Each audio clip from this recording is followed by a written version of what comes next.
Hello, everybody, and welcome to another late night stream from Japan. Although, for I guess, a lot of you, it's not really late night now, is it? Some of us are waking up in the morning, some of us are halfway through the afternoon. But here we are. I wanted to start today's stream with, oh, look at that! It's Ridge Racer, and a joke that everybody probably has beaten to death. You know, because Kaz Hirai, the greatest comedian alive and former president, CEO of Sony Entertainment Japan, famously said, Ridge Racer. And now we all got to do it. I'm going to watch the intro because it's like a Bond movie, isn't it? How's the audio for this?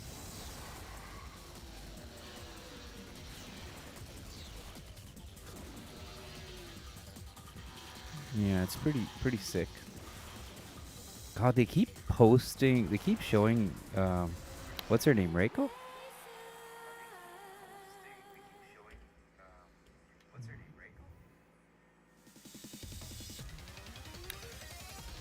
You know, before you get too attached to her, fun fact, the male director, designer,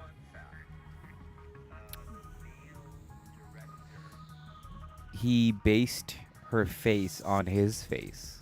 I'm not saying that short haircuts are bad. I love them. I think they're amazing. But he couldn't get the eyes and sort of like the eyebrows right, so he plucked his eyebrows and he made him he just tried getting that look down because the designers weren't getting it. Now, I should preface that this is something that we found on forums way back in the day. Before there was any real internet community, but this is right when Ridge Racer 64 came out. It could be wrong, but I sort of do get it because this is before an age where you could have AI and sort of like actual game companies could hire actual models for, you know, to create those characters. Nowadays, I mean, you have such talented artists that you can create these characters and have stuff designed so effortlessly. But back in the day for PlayStation, to create this appeal, this vibe, he basically based Reiko's features a little bit on himself and then edited to make it look like, you know, a hot female. Sort of, what did they call them? Race queens, they called them here. I know, not a great choice of words, but that's Japan. Let's, you know, let's use every bit of English language ability that you have and then modify it and use it in our own way, which is good. I'm not saying it's not good. It's good.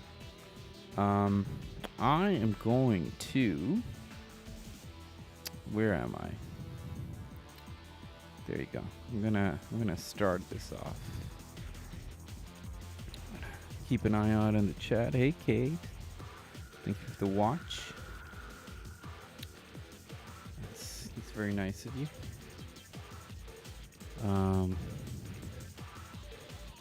I will do this. Close this window, and I'm gonna just open it up here so I can keep a good watch on how the stream is doing and how's everyone doing. Hey, rising sun, the ever reliable, extremely lovely, quite possibly the most jovial human being I know. Oh, thank you so much, Samanosuke 1989. I hope so. You're having a blessed and glorious day as well. I mean, every day is what you make of it, and certainly with great energy and good vibes like you guys, it's gonna be a great day. Let's look at display settings. Adjust screen size, instrument display, brightness adjust, instrument display. Oh, wow. Wow. This is pretty advanced for a racing game back in the N64 days, you know? Adjust screen size. Wow, you can go max screen, baby. Yeah, why waste all that real estate, right?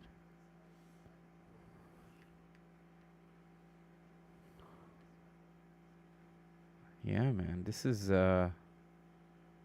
good. Oh, I didn't hit the thing. There you go. Done. Audio settings. Sometimes it could be a bit whatever. So music is good. SFX. We can turn that down a little bit. I think it's yeah. Prop. Oh wow. Cool. All right, let's do this.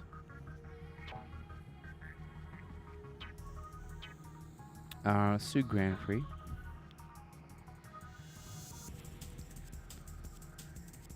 Oh, you guys are most welcome. No, you are Rising Sun. Because I just contacted Bingster. He fell asleep. Like the proverbial pancake that he is. Let's do this. Oh, look at these square, adorable cars. Oh, the Pac-Man car. This was a special car I think you could get. I didn't know it was unlockable right away. So let's go for the most. Handling and grip is really high on that one, so I'm kind of tempted. Because Ridge Racer is notoriously... Oh, you gotta be kidding me. I can have it in the color I want? There's a green there. I'm not a crazy fan. Whatever. Let's just go... let's go... Let's go a hot red. Or what's... It's not the Joker car. Whatever, let's go pinkish. Oh, no way. Automatic or manual? I feel like I want to do manual, but it is Ridge Racer. Let's try manual.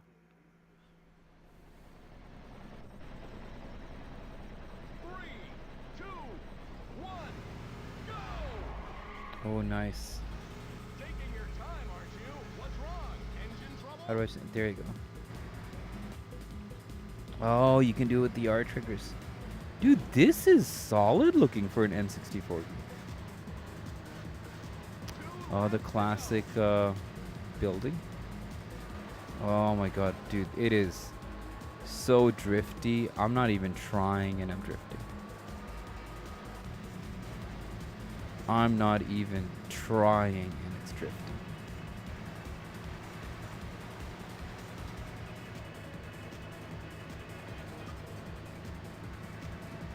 This is cool. Oh. I feel like it's really grippy. That's why I'm hitting everything in the thing. Oh my goodness gracious. Let's go down a gear. There you go. A little bit of better handling. I mean, it's not automatic. Manual transmission is not as crazy as I thought it was. It's still an arcade drift racing game. But look at, do you see that? The taillights when they... There's like a... This game was the first to do that. Where if you hit it, the brake lights and you drift it in and out, it does motion blur. And I thought that was such a cool effect. And then they did it with all these other games. Like, see that trail? Oh, that looks so sick. I'm positive this was one of the first games to do that. As an aesthetic art look, and just every racing game and every sci-fi game that followed since tried imitating that. Alright, I should go high here. I hope the volume and everything is good because I am racing and I'm not really looking at anything else. Let me know if you guys want more racing games on this channel. I am a huge racing game fan, but not like stupid Gran Turismo sim type. More like a little bit sim, but more arcadey racers. I'm a huge fan of Burnout Paradise. I've played that game like maybe 4 different times on 4 different consoles. Huge fan of F-Zero, F-Zero GX, F-Zero X. Beat them to completion, aside from a few things, I think, with F-Zero GX. They had like maybe one racer I didn't get. Oh, 4th. It's not that great of a rank now, is it? Not bad, but you could do better. Give it another shot. You would have to pay $5 DLC for color adjustments. I know, man.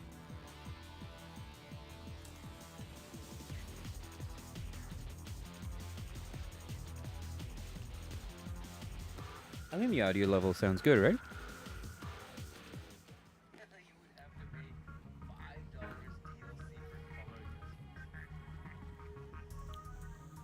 Let's retry it. Let's retry. We can do it. We could do it. We could do it. 3, 2, 1, go! Taking your time, aren't There you you? go. What's wrong? Oh, In trouble? I'm not gearing up. Keep forgetting. Checkpoints. I remember a lot of racing games had checkpoints, right? A famous one is what, San Francisco Rush, where the whole base of the race, the whole basis of racing is like going to the next checkpoint. Cruising USA had the same thing too, because it wasn't lap based, so you had to hit that checkpoint at a certain time or you were disqualified. I kind of miss that. These days just lap focused or, you know. But at the same time, it's sort of nice with the detailed environments. You want to be able to take your own time if you want to. You know, you have options. Now let's go down a gear. Downshift, as the kids say. Oh look, a Nintendo billboard. How quaint.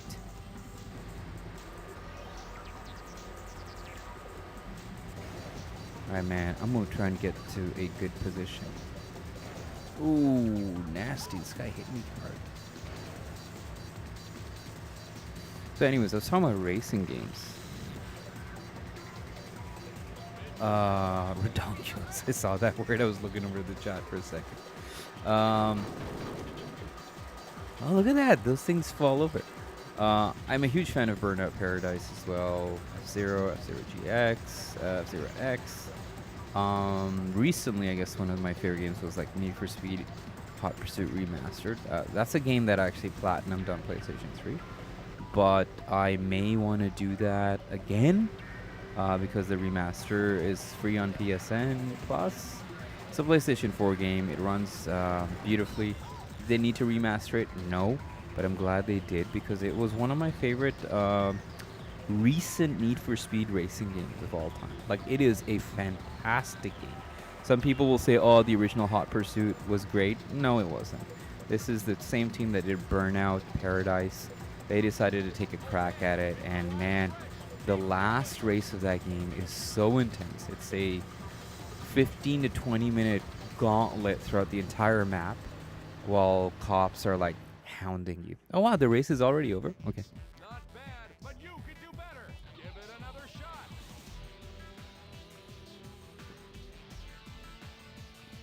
shot. Didn't Burnout have what?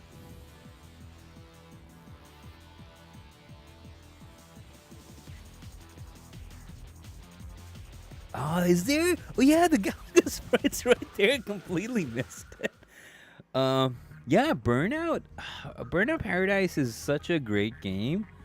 I can't even. What? I have to. Final set. Why does it go retire, retry? Okay, let's retry. Let's try to aim for first place. I'm not doing that great, I guess. 3, 2, Oh wow, I see it now. I like racing in third person because I think first person racing is you're paying to see the car model. You know what I mean? Most people hate that. Most racing fans do not like that. But I personally don't care. I mean, F-Zero GX, you can go into first person, but you might as well just go blind because it's impossible to keep a track of. Well, in this view, you sort of have an anticipation and idea. You may not be able to take the most ideal line, but you have a better idea of spacing and anticipation. Doing terrible right now, aren't I? Ninth? Ugh, I got 2 more laps to do this again. I'm talking too much. I'm not racing too much. Oh, look at those trails, man. I think that's such a cool effect for an N64 game. I feel like this is an N64 game. I know it was panned when it came out compared to the PlayStation. The PlayStation, even though it couldn't push a lot of polygons, was doing something strange. Like, it had better motion, obviously better audio. So I think that's why people were not excited for Ridge Racer 64. The 3D models kind of came off a little flat. Whereas the chunkiness of the PlayStation, it gives this room for, it's like an impressionist painting. You sort of know that there's something under the hood. Oh, I think I stretched the screen out too much. So now I can't see, shoot. Paying too much attention to aesthetics and stuff. I shouldn't care. My rank is 6. I should be like second or first. Not that this is a game I played extensively, but I do remember playing this game. And I was quite amazed, and I loved it. Because I was in love with that main character. I think her name's Ridge. It is. We're going to get to a chapter when I play Ridge Racer R4. Was it R4? Or R-Type? I forget. I'm going to switch cars. Sorry, not Burnout. I meant Wipeout 64. Yeah, it was. Surface! I did notice the comment, but I didn't notice it was Surface. And now I looked over to the chat, and it is. Okay, car and course change. Let's just change up the car. Let's change up the course. Let's change up the car. Let's go with like extremely. Let's go with the Pac-Man car. Yeah, I think this is good. What can we change about the Pac-Man car? Just this color. Yeah, let's give it a dash of purple. Yeah, looks like the Los Angeles Lakers car now. Yeah, Wipeout 64 was amazing, man. 3, 2, 1, go! And see, you can't like just press down on the acceleration. If you redline it, the tires spin. It had these like small inklings of what a good racing game should be. Dude, that looks good. I know it's just a 2D background, but it looks good. Look at these cute little slot machine cars as they look like. That looks really good, man. I mean, this is an N64 game, guys. Granted, if you ever look up Beetle Adventure Racing, or I think in Europe it was called something else, where they had a license for the VW Beetles, and I think it was just called Adventure Racing. That game blew my mind of how amazing a racing game could look. But this is like during the early days of the N64. This is like, I think a little after Ocarina time. I could be wrong. I could be completely off. but I don't remember playing this near the end of the life cycle, because near the end we had something like World Driver Championship, which was poised as the Gran Turismo equivalent on the N64. Of course, it didn't deliver. Of course, it didn't. But I do remember just like renting it and just being blown away at how much better it looked. Problem being is, of course, audio, and then Gran Turismo was just made by true car enthusiasts. So there was the tuning, there was like, licensing. Was World Driver kind of lacked that in that, and of course the driving mechanics, being a cartridge-based system, the N64. There's only so much they could pack in, whereas Gran Turismo, there was a lot of wonderful physics and car details to be packed in. And I'm not saying that the N64 was a weak machine, not at all. But compared to the PlayStation and the storage capacity of those CDs, come on. And as you sort of see later on, that AI, programming, physics, these things take up a lot of necessary memory. I think we're doing a lot better with the Pac-Man car, man, I'll be honest. Screw that first car. Oh, take the inside. Oh, that's right. That's right. Ranked number 1. Unlike the Los Angeles Lakers. Los Angeles. LA Lakers. Oh, come on, baby. Come on. I think her name's Reiko, but if her face and Ridge Racer's director's face had an eerie similarity. So I think people maybe created rumors that he based her face off of her, but she's grown considerably since then. If we only had a 64DD. Yeah, it does, doesn't it? Dude, it bums me out so much. That's one thing the Lakers can't do. Come in first place. Hey, I'm kidding. I'm kidding.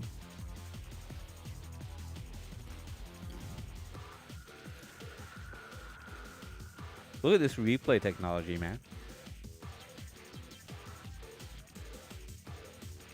The physics only are like if your car tilts left and right.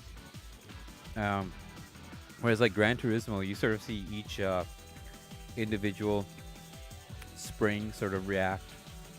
Yeah, it's kind of basic, but I kind of like it. Beautiful. Beautiful. All right, I got first place. Change course. Let's go to this desert course. I think we have good luck with the Laker colors. 3, 2, 1, go!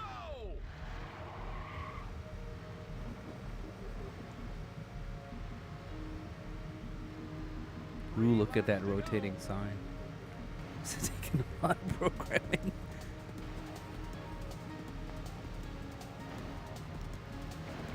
We're kind of testing out our channel with different types of games. Sometimes some games hit, sometimes some don't.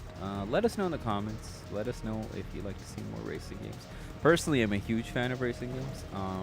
As I said, not sim-based, but like I am actually excited. I looked into it, the Tokyo Extreme Racer Remaster. Sadly, it's on Steam. I would much rather have it on consoles. I'm totally down to stream F-Zero GX, but only after I run a few laps and get my muscle memory up to shape. That's a game that I literally, back in the day, F-Zero GX, I was like, nobody can beat me in this game. And, you know, being stupid and young, I was like, if any woman ever beats me in this game, I'll marry her. I don't know why I think that was a thing. Like, my future wife would be able to best me in F-Zero GX. But it was a fantasy I was misguidedly holding on to. Not that there were many girls I knew playing video games either. Practically nobody I knew, no woman I knew was playing F-Zero GX. Had I lived in Japan, perhaps that would have been a different situation. Um, yeah, weird personal stories that I share. Only because it's late night here, and I'm just so excited that it's a racing game that I get to start with.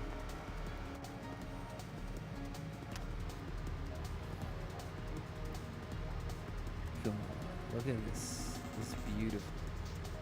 I guess I should explain. Japan, unlike the rest of the world, there's no age limit to what your hobby is. So, for example, first time I came here, I'm really big into fighting games. I was playing Blaze Blue a lot because I was so broken that Guilty Gear wasn't gonna come back, and obviously it did. But this is right after Access Core Plus for the Wii. Like Guilty Gear was pretty much like the new Guilty Gear wasn't gonna happen, from what I understood. Because Daisuke Shiwatari was in dispute with studio that developed it, and that's how you get a game like Blaze Blue coming out. So I played Blaze Blue a lot, and Blaze Blue was in arcades here. And I played a lot of Tekken, and I think back then it was Tekken 6 or Tekken 5 Bloodline Rebellion, I think that was called. And I came here and I ended up going to different arcades and playing. And no joke, there were so many women playing Blaze Blue. So many. And I mean, I was decent, but I got my butt whooped by some really good looking women. And ever since then, I was just like, you know what? This is it. This is the country I want to live in. And again, they're really friendly. People facing you in the arcades. There's no jerk syndrome like we do in the rest of the world, where people are just like, people pretend like when you play a racing game or a fighting game, like they're an actual athlete. One of the things I hate, and I've repeated myself again and again on this, is fighting game FGC people. Like, they act like they're in a wrestling match. There's always like a stare down. They act all bossy. And some people with really bad attitudes have actually made it into the fighting game community for Tekken, Street Fighter, Marvel vs. Capcom. Japan is weird, man. If you notice, like a lot of the top fighting game fighters in the FGC, some of them are like over the age of 40. And it's because, it's your hobby. It's the thing you do. They have work, they do other things, and this is something that they're good at. Nobody tells them to act their age. But people do call you out for bad manners. People do call you out for that. And so that's why it's a country where, like, a lot of people are like, whatever, if you're a girl or a guy and you love video games, that's your hobby. And you'll find other people like-minded wise and, they'll enjoy it. But if you're kind of boisterous, if you're like after everyone, you're like, yeah, I got you. Or if you talk smack because you think that's like mind games, then you'll have pretty much no friends in the community. That kind of stuff is not really tolerated. It is kind of liked and sort of like enjoyed upon by like the younger crowd, like we're talking pre-20s, but most people that go to the arcades, there's manners, there's etiquettes. And I think that's a really great thing. So being here, I ran into a lot of really, I couldn't believe that, like these girls or these guys were playing video games and they were that good.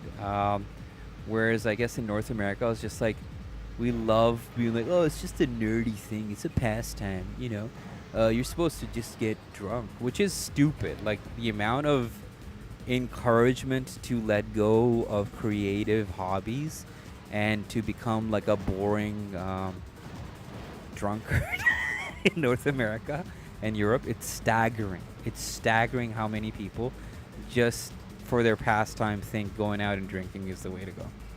Yeah, just poison your body with alcohol. Something that cannot be digested. Sorry, I have very strong takes here, right? So, point is, you come to Japan, have good manners, and you're going to see some pretty amazing people. People be like, what, this person is good at video games? This person is an office worker. Congratulations! You've won the stage! That's true. When I realized Gundam was full of Oji-sans, I was shocked. Yeah, office workers. Gundam games. Oh, sweet. We got a trophy. You won a trophy. It doesn't even tell you what. Oh, sweet. Now you go after the new cars. What are they called? Itai vehicles? The painful vehicles? The ones where anime characters are pasted upon cars? Yeah, so to go back, all of... I'll have to change the name myself. So anyways, yeah, Gundam notoriously is full of like office workers, Oji-sans, like old people. And it's just hilarious. I'm just gonna try and... why am I doing this? Let's just make it shorter. Let's go AK-47. As Rising Sun has pointed out politely.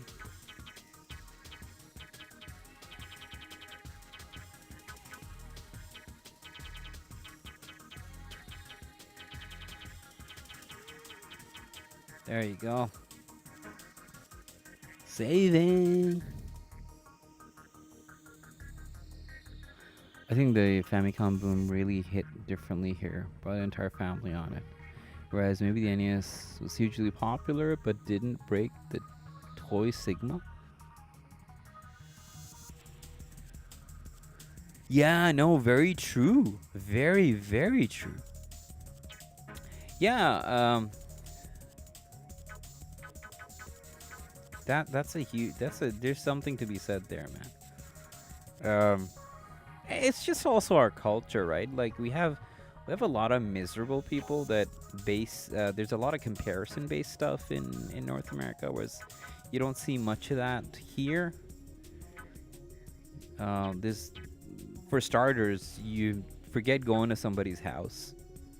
Do you mean like that kind of stuff like doesn't happen here unless you're dating or you have really good friendships, like, but we have this thing of like hosting and having parties and stuff like that. None of that stuff happens here.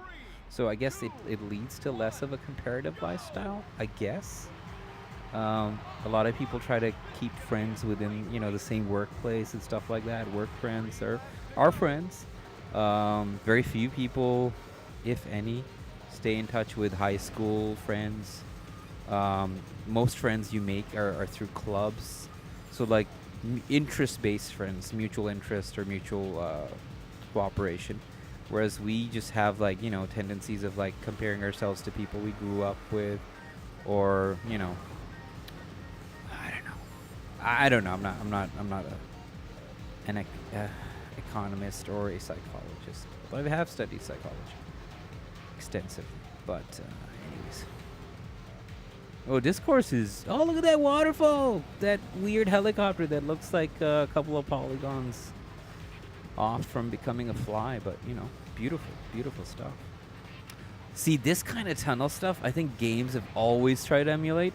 Oh, look at that airplane going by! This is pretty cool! There's going to be a section I'm going to show you later on, one day, in Need for Speed Hot Pursuit, the new one, where they literally have this same section. I feel like every racing game needs that, like cutaway bridge where you see like half a lake and a plane flies by. That's like a thing. This looks a lot like what's it called? Itaisha. Yeah. That's the thing. I kept thinking Itaisha. I kept thinking Itai as in like pain. So I kept thinking pain mobiles. But that's the thing where they like put like massive anime or anime girls on cars, like stickers, and suddenly that sports car, that wicked Lamborghini, is just that. It's an Itaisha car. And if you're here, it's like fascinating. It's so fascinating because it's like a massive anime body pillow of a car with like massive stickers on it. Love life cars. Yes, that's what those are. Oh, dude, I've seen some in Akihabara. And man, it just once you see one, it's like your life changes. You suddenly realize that everybody that's ever said you're wasting money on stuff, they've all been wrong because they haven't met this person who spent not only a lot on a car, but they spent even more so on stickers and mods on a car based on anime girls. And you're like, listen, nothing I could be doing could be that wasteful, can it? And you know what? Not to hate on them, but they do just fine. They're happy with their Itaisha cars, and we're happy with the money we have saved by not doing that. Oh no, I'm fifth. I should step on the gas here, man. I should have picked a new car, but I thought I had better luck with this Laker combination. I know slipstreaming is a thing even in the older games. So like if you're right behind a car, what slipstreaming is, you're right behind a car, there's no air resistance. So you pretty much are accelerating faster. And so you can quickly zoom in and out and grab a higher position. So if I position myself right behind this car, I should be able to pick up more speed and thus overtake this car, which I just am about to do, but I haven't because I'm bumping into him. There you go. That's, yeah, it is a thing. Oh, dude, I can't shake this guy.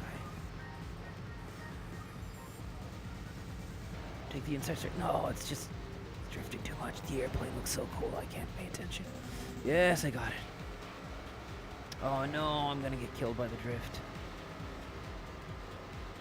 I should. That's alright. I'm not gonna make it. I'm not gonna make it. I'm fourth. I'm not gonna make this.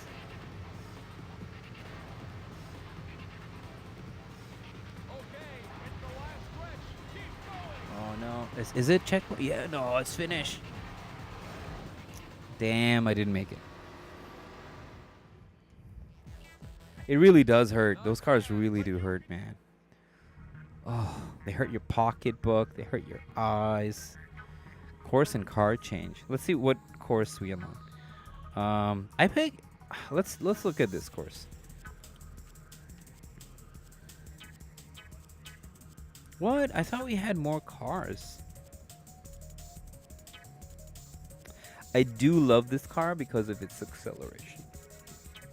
Grip-wise, it's garbage. Acceleration is good because every time I bump into something, I have a quick way of recovering that speed. Right? 3, 2, 1, go!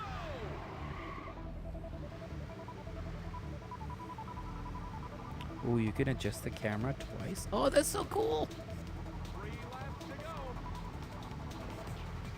That's a good little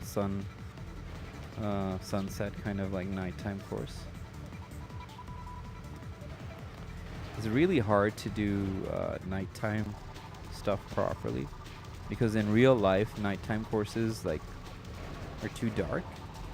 But this is good. Again, another staple like this canyon pathway and sort of like waterfalls and like the dam.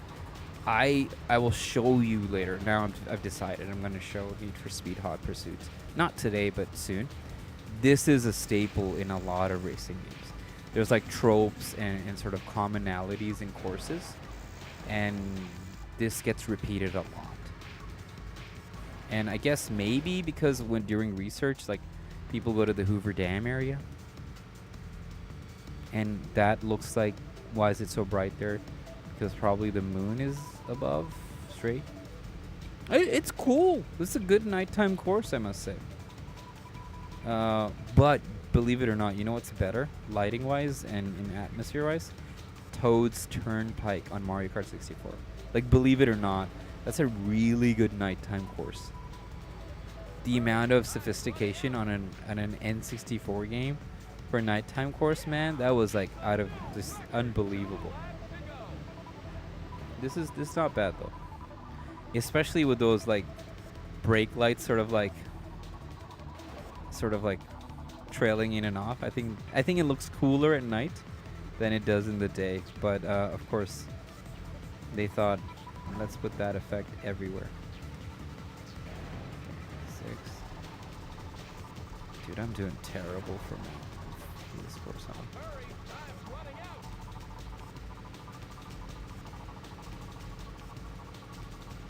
Thank goodness there's still a checkpoint, so I'm like to finish it. There you go. Now we get some. This is some Ridge Racer level drift. I should drift more, eh? Where's the handbrake? I think it's this.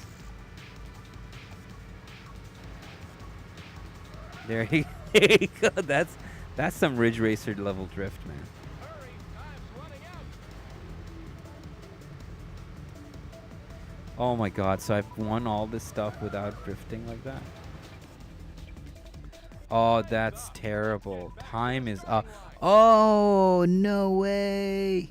Boogeyman, what up?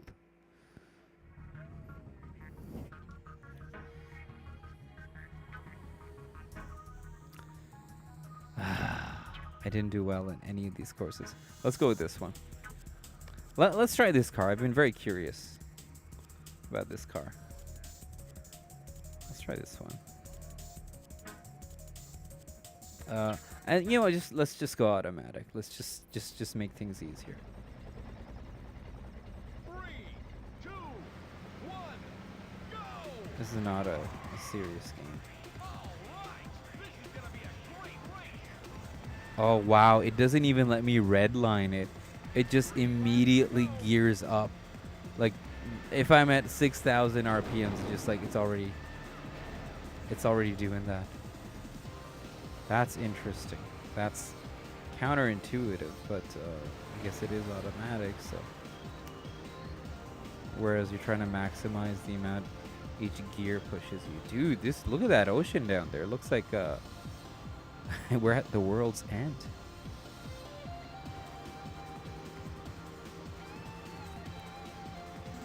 Nice. Time to do some drift. This kind of game, I think you should just play it at automatic. I mean, manual transmission does make it fun. Stick shift is great. But for the most part, you don't need it. It's just there to satisfy the one gearhead friend you have who looks down on our arcade racers. It's just there for that. Now we're talking.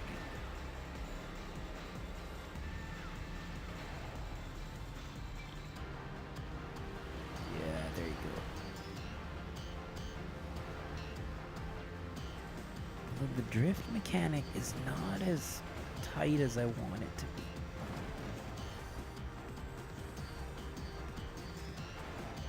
Just like this car doesn't stay straight up. Slipstreaming, and I got him.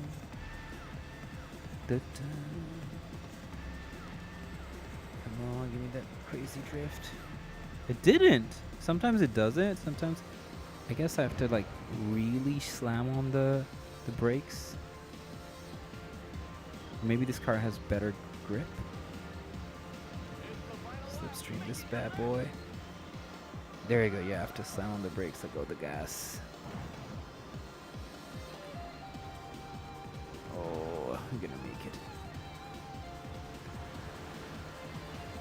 You know what's after this? Donkey Kong. I'm so sad. I'm gonna redeem myself today, man. I'm gonna freaking finish that game.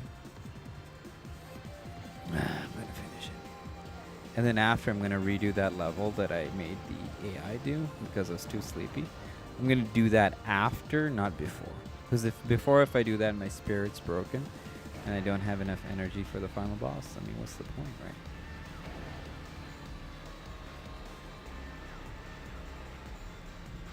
I mean, last time on the stream, man, honestly, I was so exhausted. This time, I got this.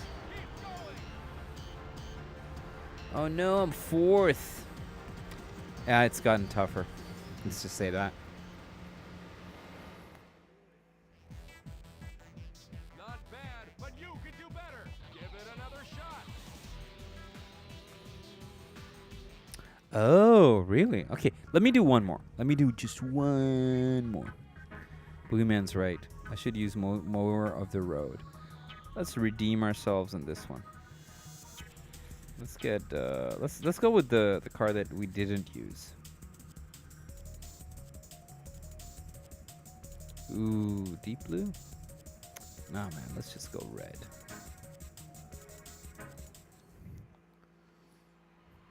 Steer wide, don't slip. 3, 2, 1, go!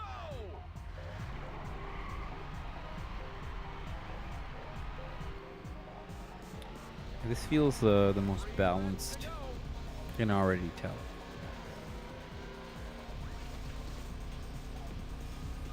You can already tell.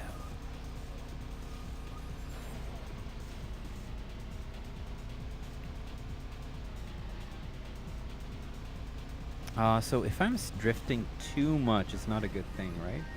Like where it goes sideways and then it sort of like completely snaps and it understeers immediately.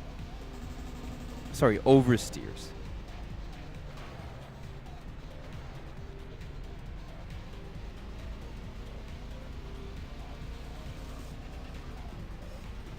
That was kind of good. Oh, that was not good.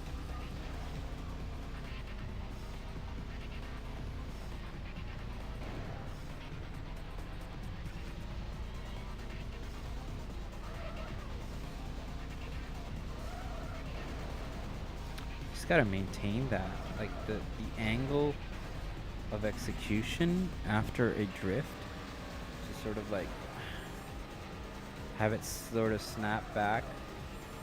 That's bad. That's what you shouldn't do. Do love this course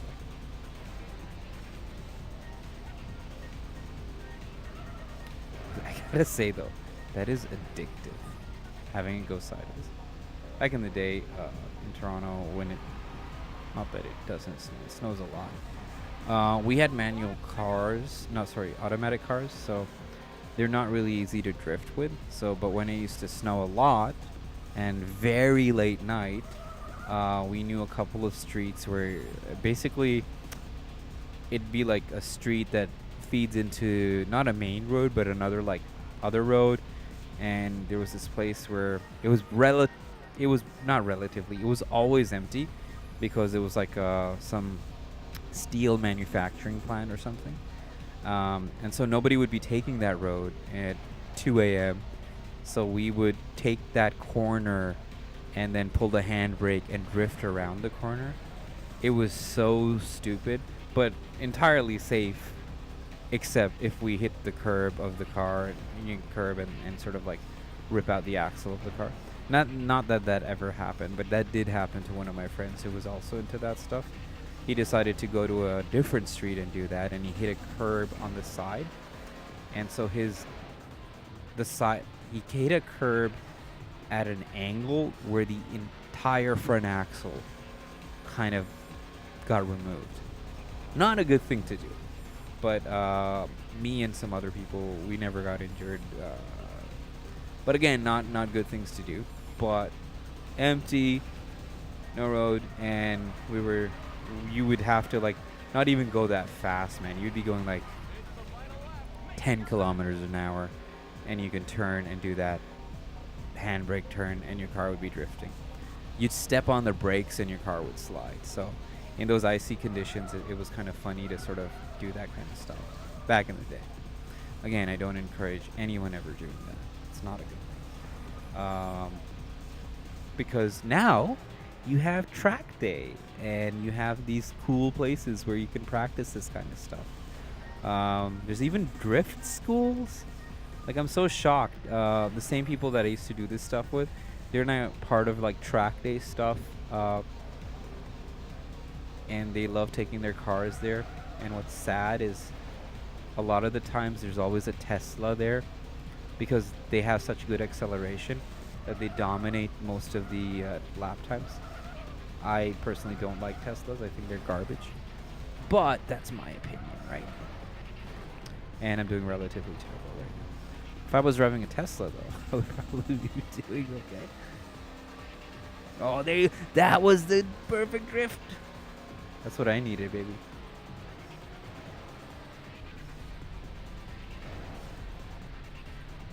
Talking too much, and I'm not thinking.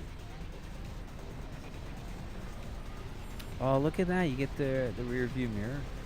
Pretty good stuff, man, for like an N64 game. Dude, I'm impressed. Right? Not bad. Not bad at all. Not bad, but you can do I better. love old racing games. You have corner center from the outside. Yeah. You're right. I just get into like, you know what? Let's do last one. Then I'm going to try something different. We're gonna try something different. 1, go! Maybe another racing game. Who knows? Maybe Donkey Kong. We'll see. You know, I just realized this game does its LODs, meaning like the next section that it loads in is so shallow. Because you saw that in the beginning, right? It said like it snaps, it pops in. So it's not even rendering things far. That's how it's keeping that nice, smooth, crisp frame rate.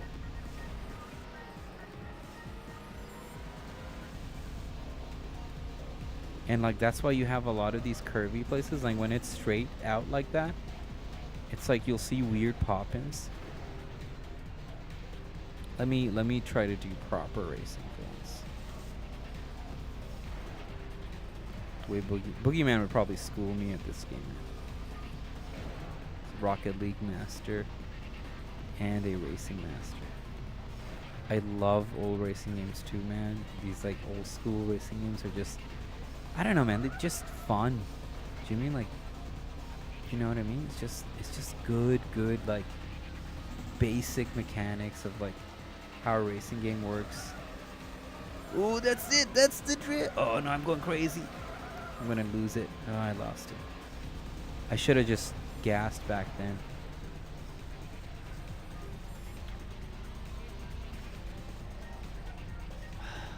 I have Ridge Racer. Is it 6? Yeah. On PlayStation 3. I'm gonna end up playing that. See, look, up pops in right immediately. 2 laps to go. Not today though. After this, I may try another racing game for the fun of it. Let you guess which one? I really wish they released Beetle Adventure Racing on this eShop. That was a great game. EA published, but man, was it great. It was like a weird hybrid of Mario Kart and real racing. Because you still had to get points, and there were like point boxes throughout the course. So you'd have to get like 50 points, right? But there's 100 points in total around the course. And so you would be forced to take alternative routes in order to find like the points. And in the process, it's teaching you to take these like shortcuts to find alternative routes.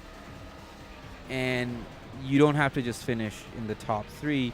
You have to finish top 3 with certain number of points. I really love that game. It was such a great game.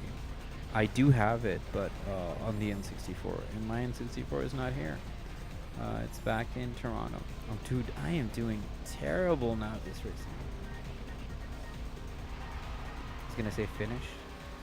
No, it's still checkpoint. Oh yeah, one more lap to go. Lap time's not improving quite a bit. This is amateur hour if I do this. See, this is so bad. But it looks cool, doesn't it? But I'm losing a lot of speed there. And I can't catch up. Now I'm in 10th. Play the game that's gotten drift mechanics right. F-Zero. Should I play F-Zero next? I may do that. Am I crazy? Should I? I don't know.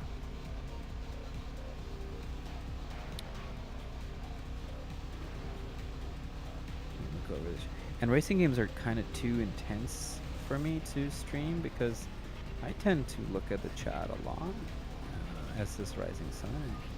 With racing games, it's like 1 second of a glance, and you've completely messed up your racing life. I mean, like, it's so intense. Oh, dude, look at that! All these streaks of brake lights and not a bad game, man. I must say.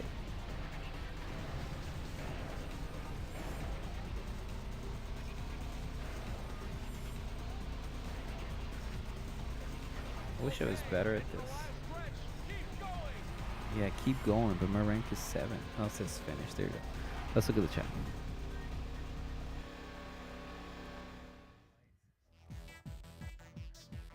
Moto Racer! That was for PlayStation. No, I'm thinking of Jet Moto. Oh, man. Dude, that would be pretty cool. Let me show you another racing game I'm really, really good at. That I was not good at that. This game, and I go back. F-Zero GX is one of my favorite racing games. Favorite games of all time. Can I try Expert? It's been a long time. Let's... Alright, let's do it. Who cares?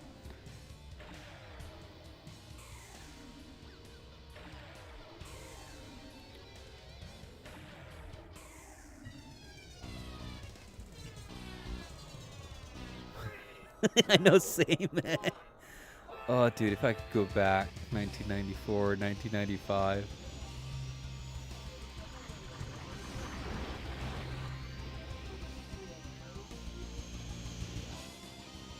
Oh, F-Zero is like one of the greatest games, man. I remember when this came out, I just couldn't believe it. I could not believe a game could go this fast. Hold on, which is air brake?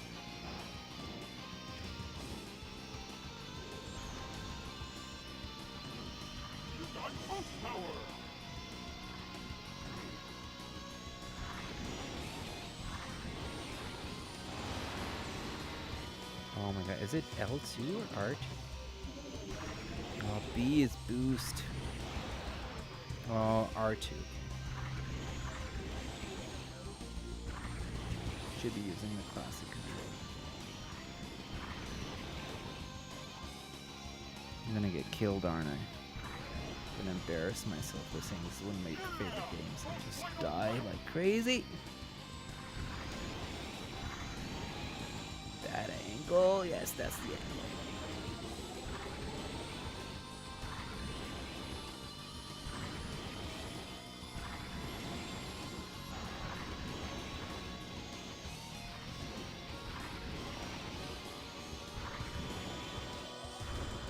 Am I gonna die?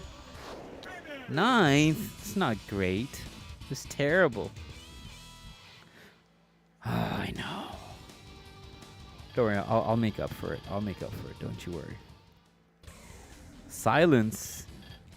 You go max speed. Well, I'm playing on expert. Give me a break, guys. This is a great course. Well, I'm slow because I've maxed the car out to top speed and not acceleration. Yeah, let them go by. Let them trailer.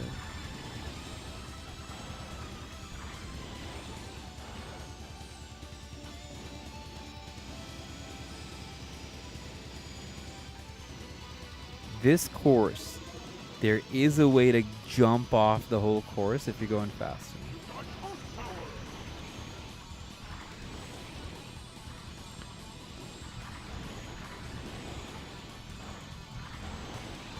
Samurai Goro over there trying to take me out.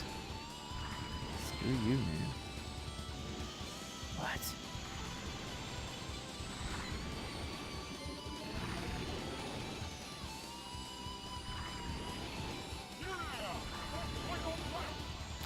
The Nintendo Museum, they had like these areas where you could play like old Nintendo games, and I chose this one because like there's a time limit of like 15 minutes or something, or maybe it's like 10 minutes or something. I remember I tried like completing the whole cup in that time. 10th? I used to do first in this. I know, this game is smooth like butter, baby. Where am I? Ooh, I've gone up a rank. Sand Ocean. Oh my god, this is even crazier. Let's go here.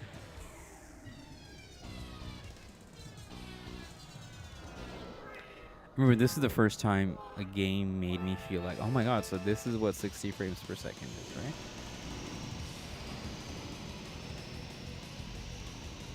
Again, I'm playing on expert. But, you know, not that. If it was normal, I would do this. What? Oh, I lost a machine, man. Terrible. You lost a machine. Let's do this. Alright, let's do this.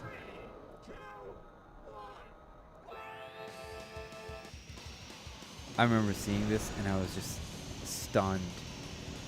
Cause it's like it's so bizarre. You're in a 3D. You're in a pipe, like a massive tunnel. You can go upside down.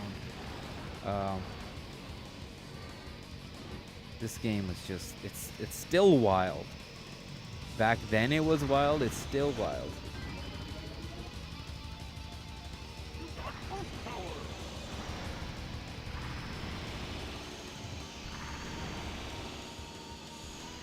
Enemy speed, the ferocity.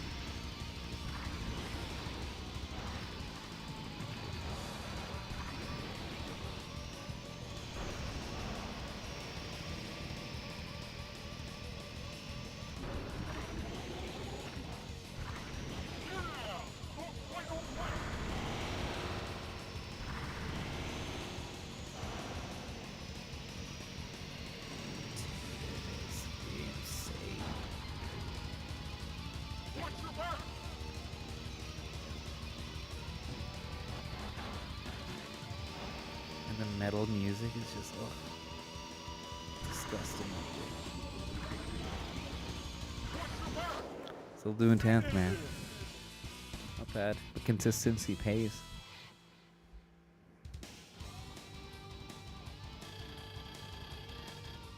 Where are you, Falcon? Still 8th. Ah, I love Devil's Force.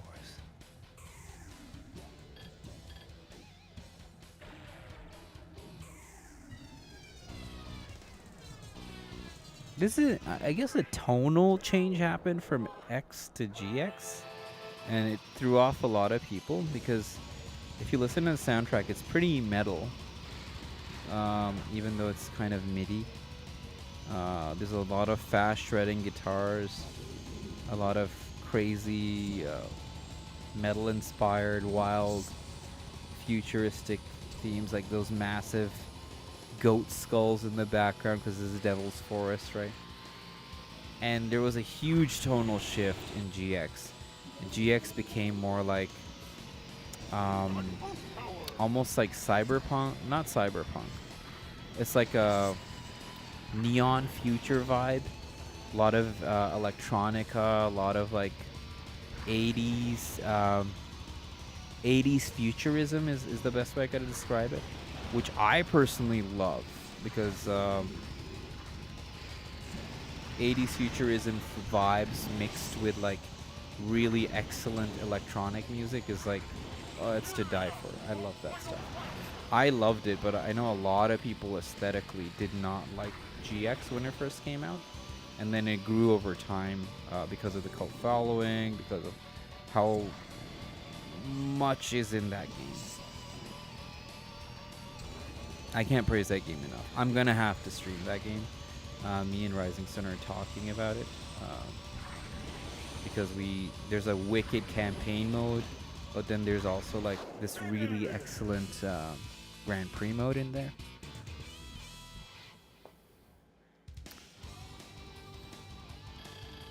Did I drop a thing? If I drop. Still 8th, baby. You know. And of course, we're gonna end with big game.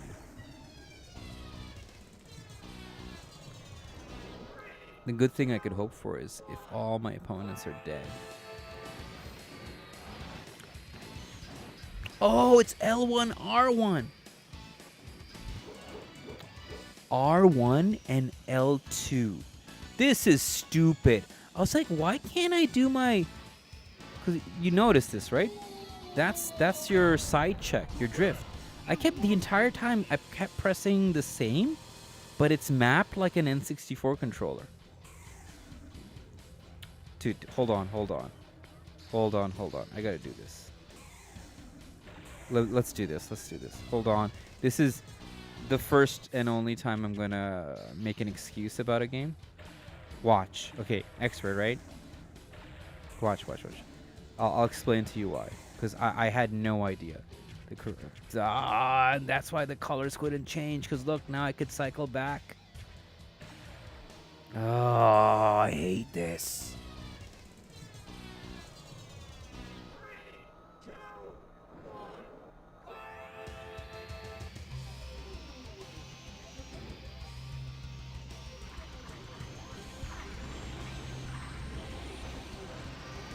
There you go, baby.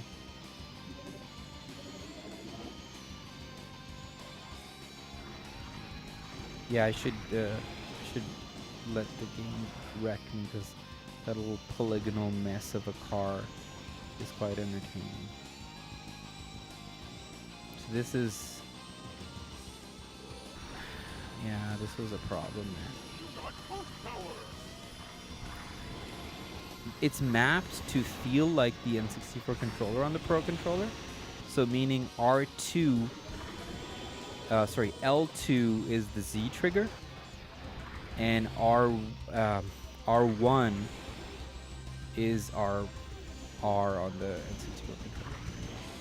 And I'm like, I kept pressing it and I kept sliding. I was like, why is that happening? And I tried doing the spin attack and it didn't. It just ended up bumping me to the side. I was like, that's so weird. This goes to show I haven't played this on the Pro controller because I have an N64 controller sitting somewhere that I haven't charged. The last time I used it, I played it with this game.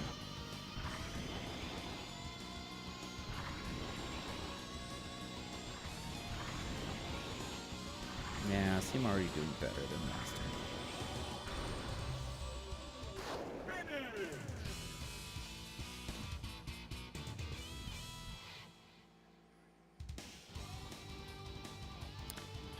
I'm so cheesed, man.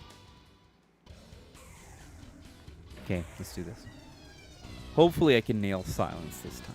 Boost like crazy.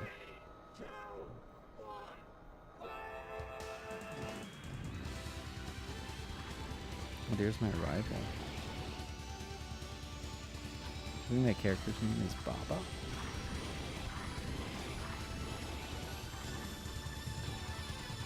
No.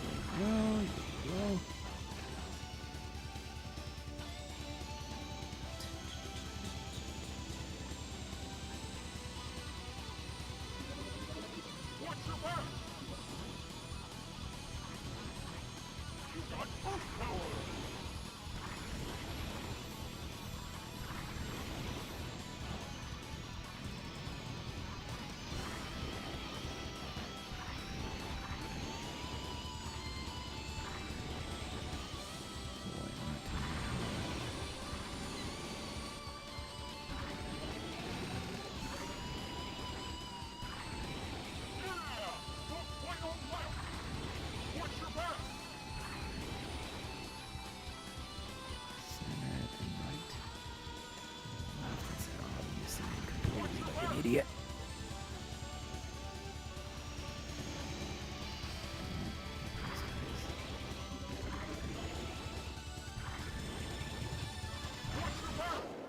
Still ninth. Dude, I need like 4 hands to play this game. But if I had 4 hands, I wouldn't play this game, though, would I? I'd enter the UFC. Anyways, F-Zero GX, fantastic game. A game F-Zero X, I'm sorry. A fantastic game. I absolutely love it. But we're not here for this. We are here for that's another good racing game right there. So is this. But it's been so long that I've played Extreme G. Ridge Racer 64. Great game. Great cover. I could stare at this cover all day. But we are here. Oh, and another cool game, while I'm at it, that I need to mention is this Blade Chimera. I just picked it up recently, and the 2D stuff in this game looks really good. I'm a fan of really, really good sprite work, so highly recommend. But if I start playing that game, I'm not going to want to stop. But if I play this game, I may want to stop if I die enough. But hopefully I can brush up on my skills of GX and sort of do that. And maybe, hopefully, not maybe, most likely end up streaming Need for Speed as well.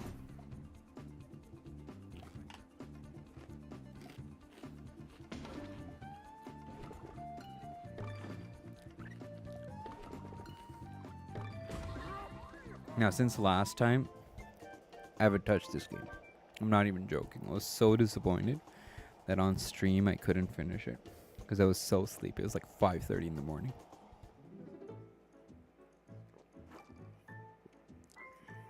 I was so broken that day, man.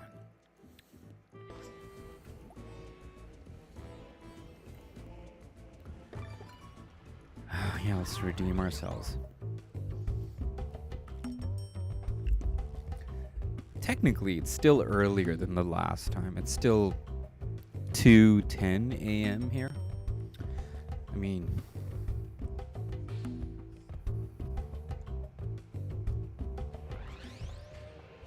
last time I played this was like 5 a.m. I got here.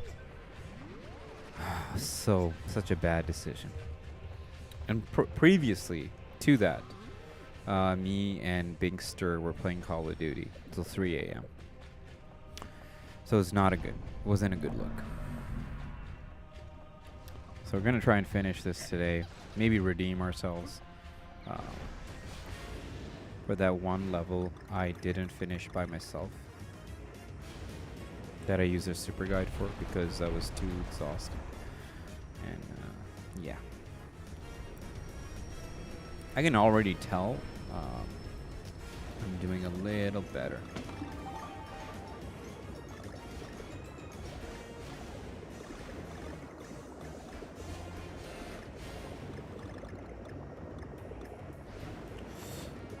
This is the hard part. Oh no, I tried faking it. Nah, I'm not doing that great. I'll do well.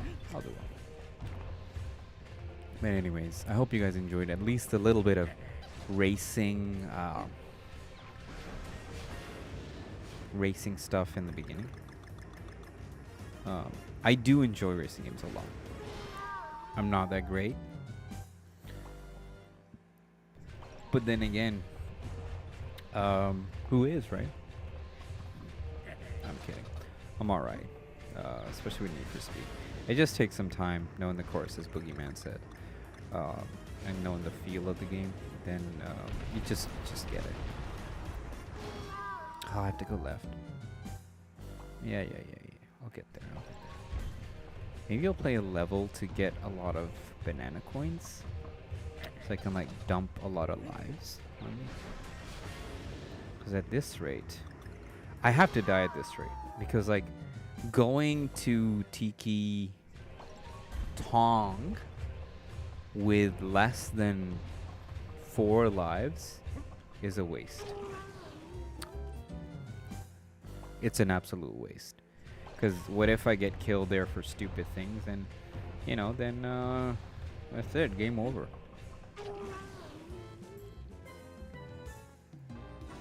Alright.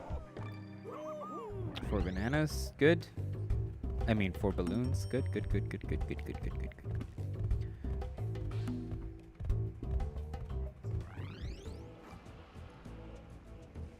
Alright, man. Let's do this.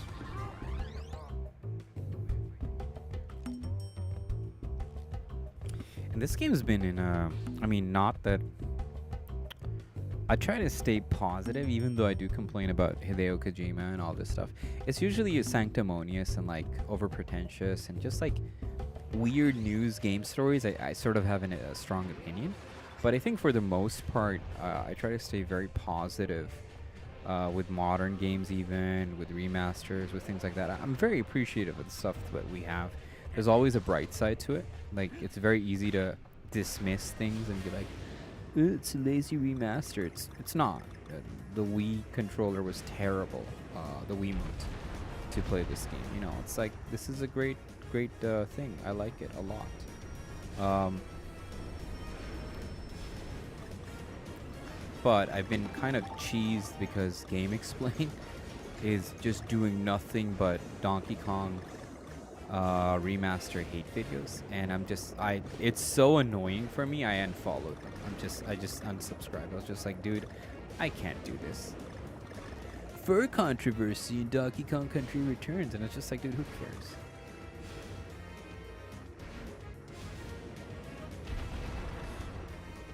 There you go.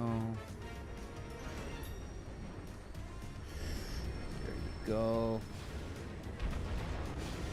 There you go. Not bad. And it took me like 9 tries that day to even get there, because I wasn't going left to right. My mind was always going right to left for the weird like barrel barriers.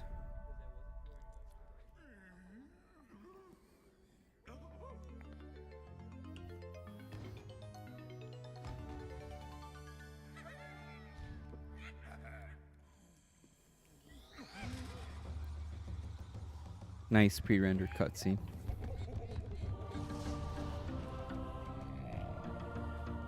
And some chips.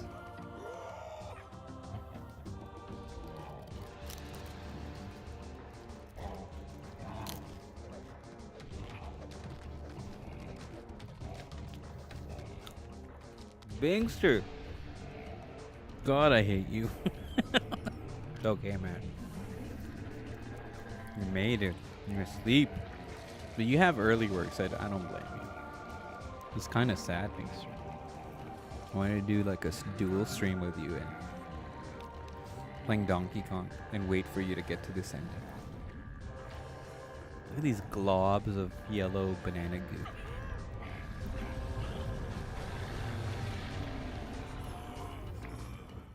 That's okay, man. Don't worry. Just remind me to deduct your pay. Kidding.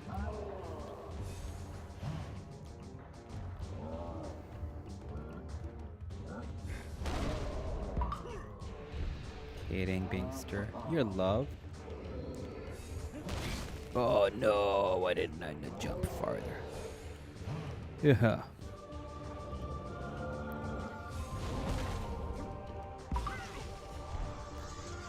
Yes, and one gone.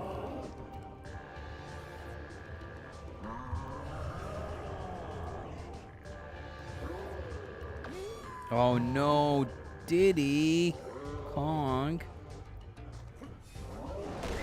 Oh crap.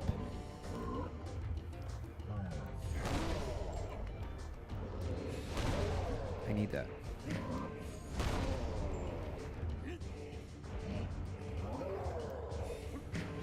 Oof, nicely done. Nicely done again.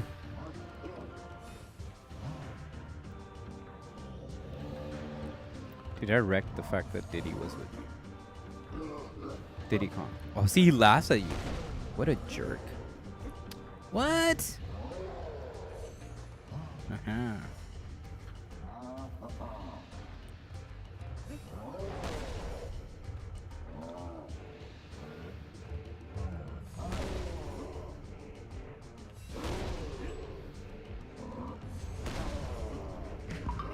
There you go. What? I didn't hit his arm before? I mean his hand? Oh, I thought it was the second time. There you go. Dude, I can't tell you how easy it is to read him versus that 5 a.m. stream time that I did once. It was so hard, man.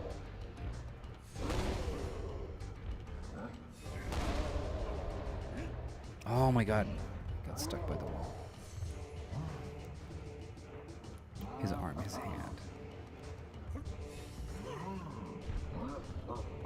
Oh, he fakey. Oh, what a jerk.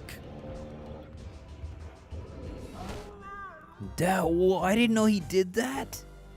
He does like a fakey for the sidewall? Oh, what a jerk. That's okay.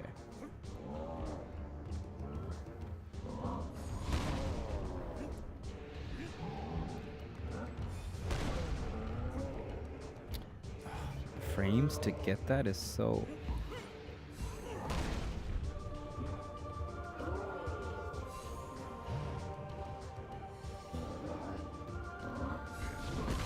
Oh, I'm such an idiot.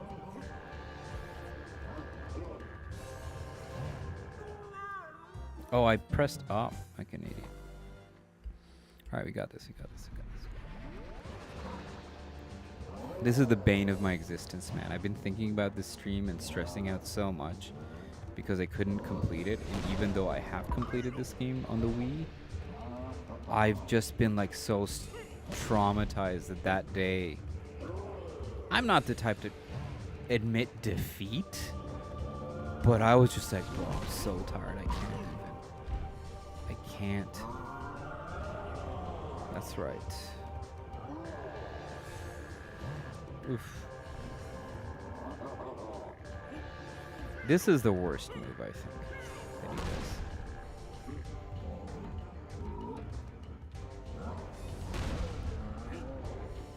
Oh, bummer.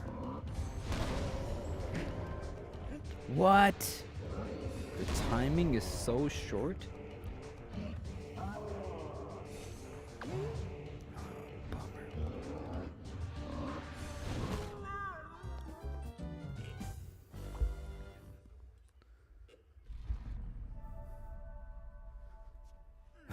I know, man. And I'm still gonna not make it. Oh, thanks, Surface. Meanwhile, Binkster's off to Dreamland. Because he's got work in the morning. Ooh, nice jump.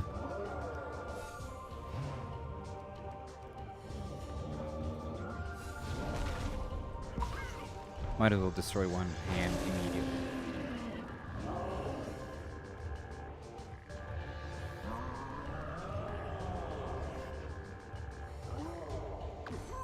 Oh, Cramity.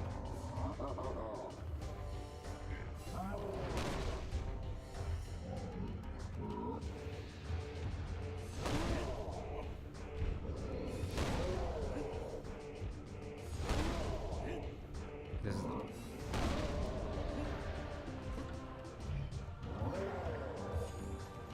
I can't nail that.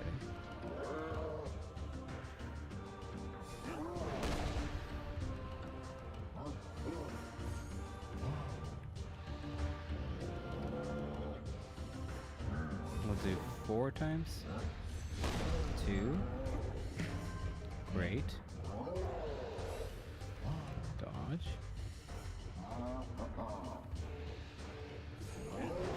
There you go. Good job. 1. 2. Oh, that's the one. Crap.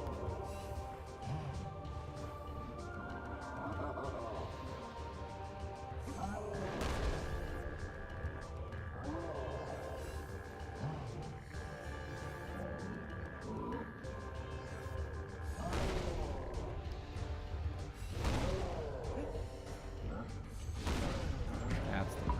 There you go. Let's do that one.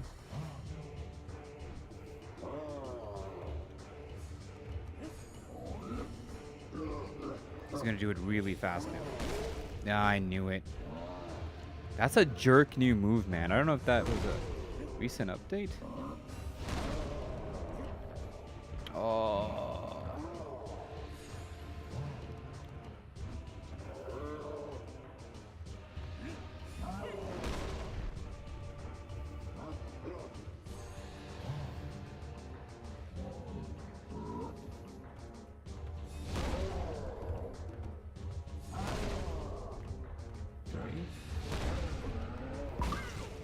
There you go.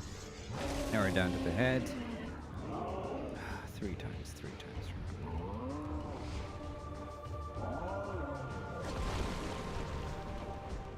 Oh no, I got too close to the head. I couldn't jump.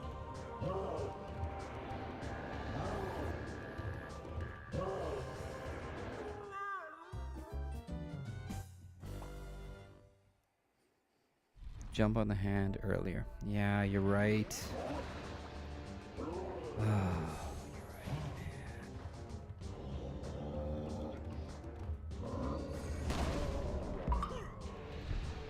I'm trying to...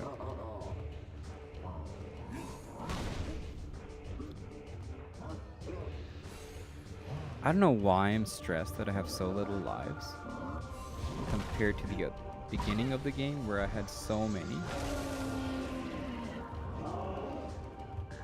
Like, you know, I was rocking like 20, 30 lives and the ability to get more.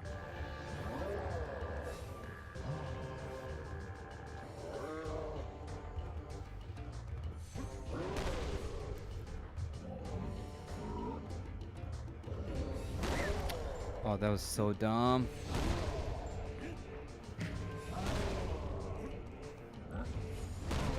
That's the one. There you go.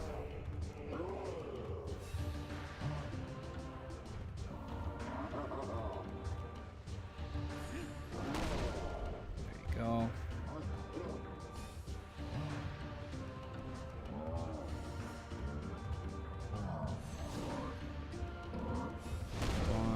Oh no, that was the one.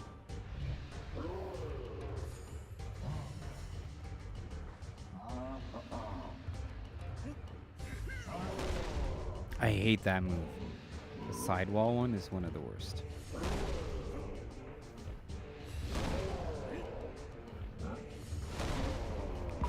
There you go. Alright, just gotta stay away from the center. When he does his sweep. No, what did I do that for?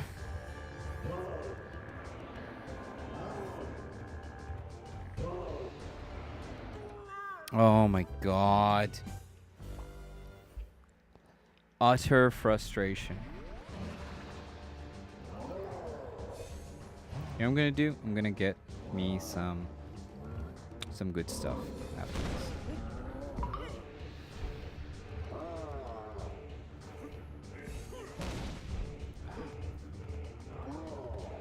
Tell myself it's okay.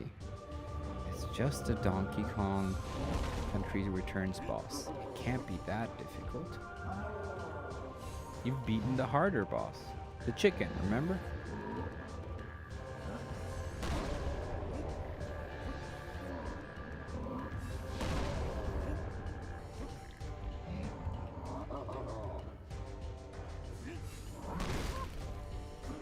And I got smushed.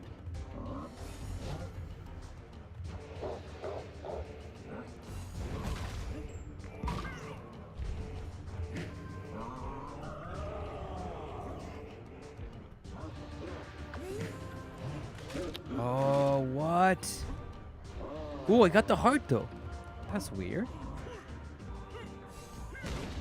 He grabbed me and he had a heart in his palm. Interesting. New things, guys. There you go. Oh,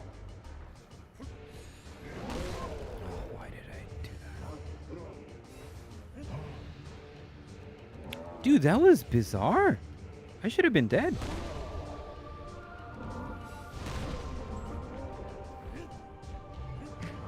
I'll take the heart, man.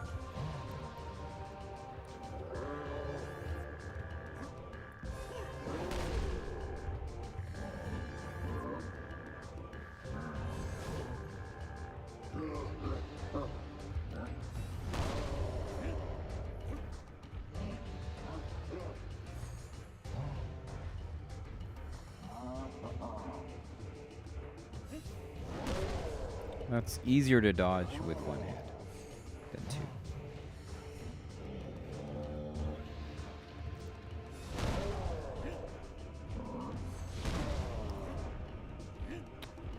Timing's off.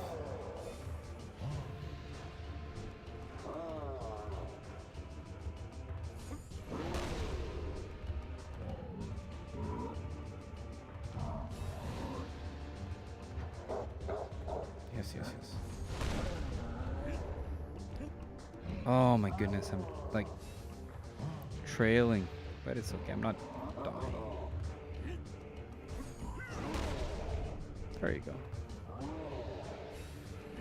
Now I am.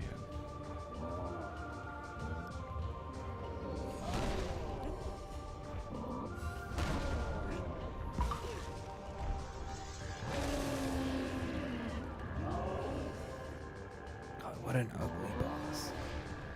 I love it. There you go. One.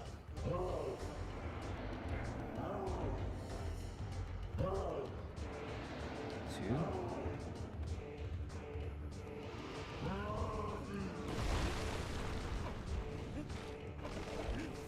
I didn't hit him. You an idiot.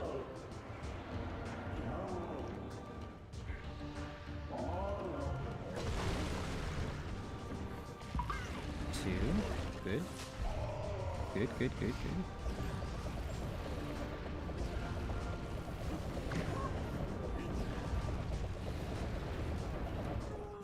No, I hate that face.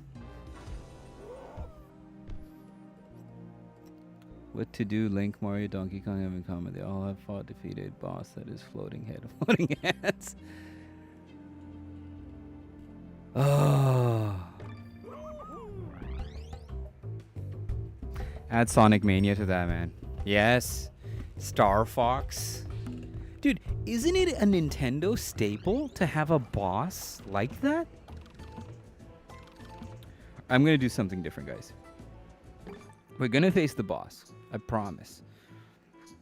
But I need lives because I feel extremely uncomfortable. So I'm gonna do a little bit of jungle hijinks. I'm gonna get some banana coins. And once I have sufficient lives, then we're gonna attack and I'm gonna buy a lot of banana balloons. So this way, like when I get up there, I have like more tries. And you know, mentally sometimes it feels better. You feel like kind of safe. And you don't feel like oh, you know, it's bad. So forgive me, but I want to really badly do this, so I'm not wasting too much time going back and forth. But in terms of bosses that are floating heads, yes, that's a staple in both literally every single Nintendo game and Sonic game. And I don't know, man, it's kind of... I don't think it's a bad thing, but... Oh, I died there. Are you kidding me? I don't think it's a bad thing, but it is kind of annoying. It's getting, like... It's at a point where, like... Star Fox Adventures... spoilers, no spoilers... for people who didn't play that. Even had that. Like, a Star Fox Adventure game. A game that's supposed to replicate, you know... Zelda is basically what their attempt was. Nice.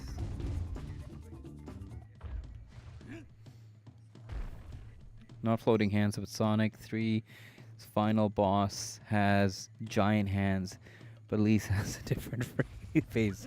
True. But you know, it's just I don't know what fascinates these designers to do that.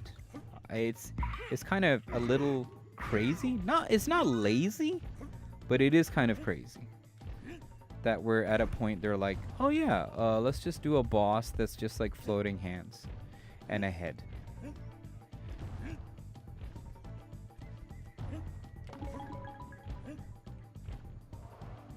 I mean, okay, so let's see. What was the first instance of this?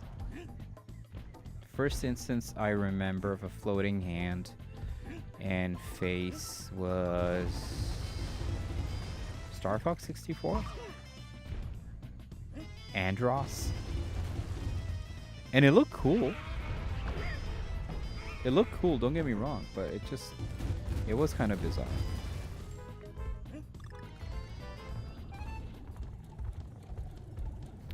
I didn't notice DK looks around.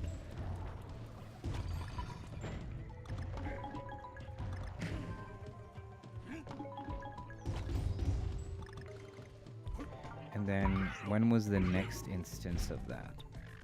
The next instance where I saw the floating hands thing. I mean, every single Star Fox game, I could be honest, has that bloody face.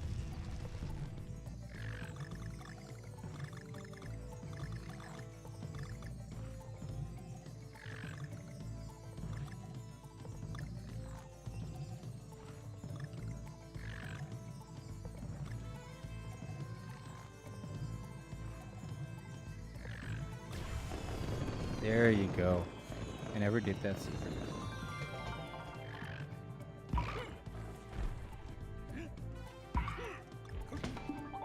I'm gonna try and get everything I can and as many banana coins as I can in the next 15 minutes or so. So that when I go there, I have nothing but the best experience. I wish there was a way to guarantee that Diddy Kong would be with me at all times, but there isn't. Well, stuff like this is not going to help, right?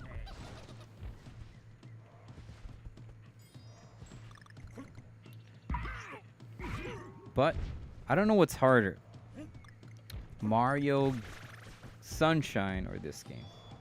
Because I saw Rising Sun play that today. I'll be honest, man. That last area of Corona Mountain, yes, it's called Corona Mountain, was really tough looking.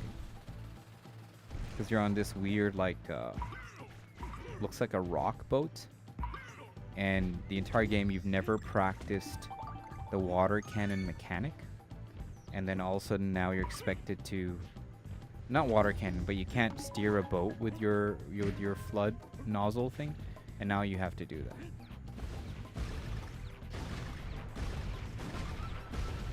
I'd say this game, just because I'm biased, I think Donkey Kong is way, way difficult. Way more difficult.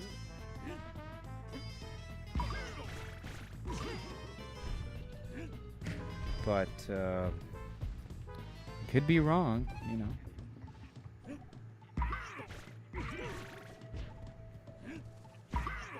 Am I taking this barrel the right place? Yeah, I think I'm supposed to, like, launch it back there. But I could be wrong. Look at these angry parrots. No, nothing? That was...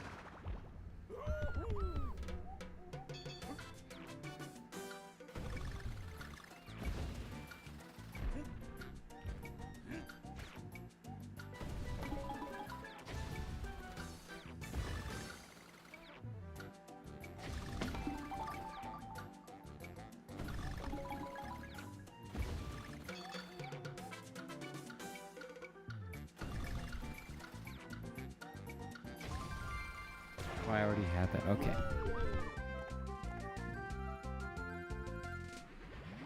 Very nice. Dude, the more banana coins I can get, the better. I'm just gonna feel so much happier getting like 30 lives or some crap.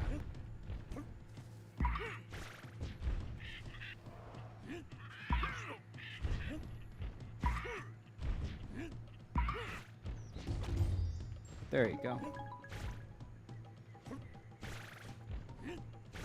And if I can unlock a few secrets on the way, I will be happy. by the time in like 15, 20-ish minutes when I do attack the boss, I'm just gonna be like, yeah, this was not a problem, guys.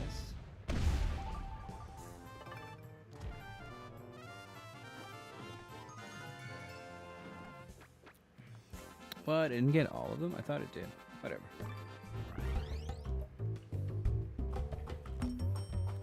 Sorry, it's just a mental thing. You know how sometimes, like right now,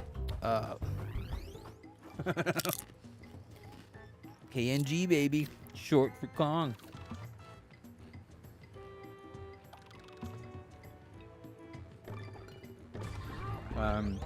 Like we play Call of Duty, all of us at Power Star. We're playing Black Ops a lot, and I noticed like they have this feature in Black Ops where you have the best play, and it's basically an algorithm-based sort of thing that selects whoever does the most consecutive kills or gun swaps and like all these small little things that supposedly make a cool like run of like kills. Whoever does that the best, because everything is scored right behind the scenes. So like if you take out a person with one gun and then swap to your sidearm to take off another person, that's like, let's say that's 1,000 points instead of 500. So it does this thing, and recently, not that I know how to game the mechanic, but I know how to game the mechanic. And I've been doing a lot of best plays, so like you can see it on our channel, Power Star Japan. A lot of our best plays are there, and it's been really good. It's been really, really, really fun, and really good. And I noticed the reason why I do well is like when Rising Sun's there on the team, Binkster's there, Waterwash is there. We're just like talking smack, laughing, and we're doing great. But there are days where it's just me and Binkster and we're all tired, we're a little exhausted, and I'll do terrible. Like we won't even get one best play.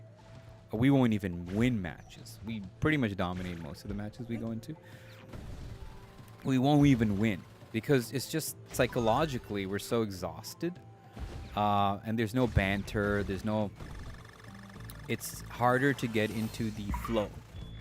And I think that's a really good thing when you think about fighting games, is like a lot of people don't necessarily, or other games, racing games, fighting games, is to get into the flow you need to be like in a good state of mind. You cannot, some people do really well with pressure, like a intense situation, but if you ask any competitive gamer like Daigo or Justin Wong, they're in a flow state. They're in a state of absolute relaxation, and it's almost like the mechanics they just flow together. It just makes sense to them in that moment. And for that to happen, you need relaxation. Like, you know, if you're ever stuck like I am, like an idiot, at the last boss, or you're not doing well with the game, take a break, one. Or if you have taken a break, get something that makes you comfortable. Get some comfort food happening. Maybe, you know, maybe get some extra lives if that helps you.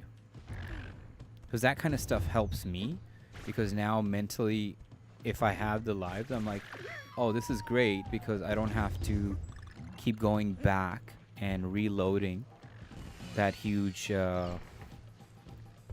rocket bull crap. And so you end up doing really well.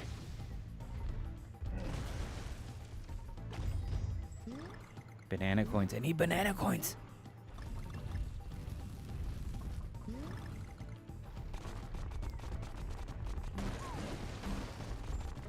See, these guys have banana coins. You have banana coins? No, you don't.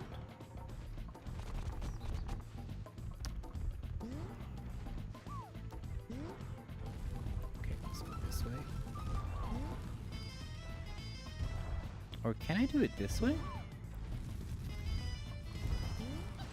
There you go.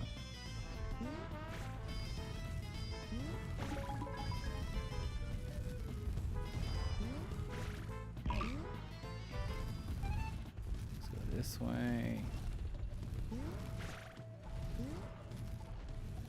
The moment I knew that wasn't working, I abandoned it.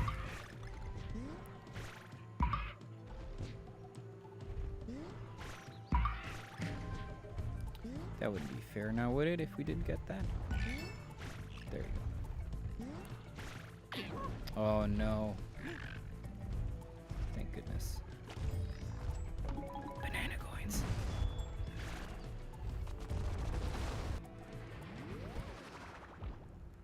Diddy Kong's Diddy's back. Diddy Kong.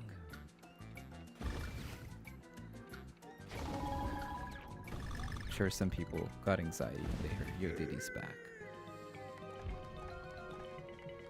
I would be better at Black Ops and Rocket League. Less having adrenaline rushing. You know, there's a certain thing to be said about first-person shooters. Yes. I kind of agree. When I'm happy in a first-person shooter and things are flowing well and I'm doing really well, it's just like things are just building up. Yeah, absolutely, absolutely. Really? I didn't know Boogeyman played Black Ops, first-person shooters. Gotta join us next time. We started the channel. The idea was initially, believe it or not, to do some Call of Duty stuff back when Modern Warfare 2 and 3 were out. The new ones, not the old ones. We were doing DMZ streams because that's a free mode. It's in Warzone. It's like AI and human players. You go in, do some objectives, and extract out. But we were getting killed with the views. Like we were getting pretty much like 5 views or something really, really low. And we're just like, maybe we're just not Call of Duty streamers. We shouldn't do it because like the audience was not there. And I mean, it goes to show, right? There's some games you can stream, but then some games you don't have that audience, and maybe that's a good thing. Maybe that's a good thing because, like, for example, Sonic audiences, all because of Rising Sun and Waterwash. They love the Sonic games, and so does Bingster. I'm not a huge Sonic player. I'm not. I love the movies. I do love. They gifted me Sonic Mania. That's what the situation is. Like, I wasn't even going to buy that. I've always been a Mario and a Nintendo fan, and you know, I've had a PlayStation, so yeah, it's kind of interesting. But the audience we have because of Sonic and Mario has been quite nice. It's been a good audience. Whereas like sometimes when I see some streamers that are streaming Street Fighter, like Brian F, who I love, he's a great person to teach you how to play fighting games. I'm just so annoyed at like the amount of trash talk his base does. Like, I would ban all those people. It's just like just weirdly obnoxious. So maybe having that Call of Duty crowd, not having that crowd, is kind of good because, like, no offense, I love Call of Duty. Boogeyman's a good guy. But man, when you play Call of Duty with some people, it is bad. It is, holy jeez. These guys are like tryhards.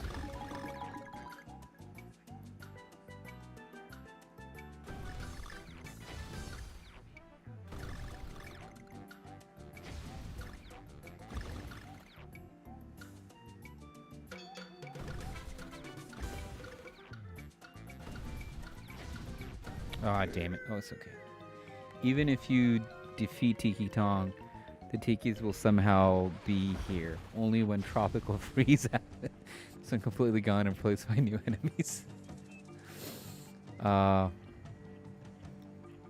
Very true. And I did promise you, Fatal Waffle, that we will play a little bit of Tropical Freeze.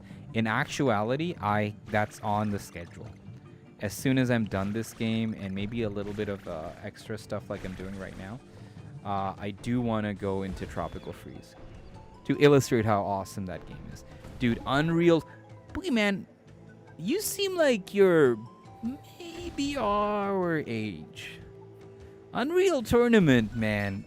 I remember those days. I remember playing... what was that map called? Face? And it had some wicked drum and bass in it, and I was just stunned.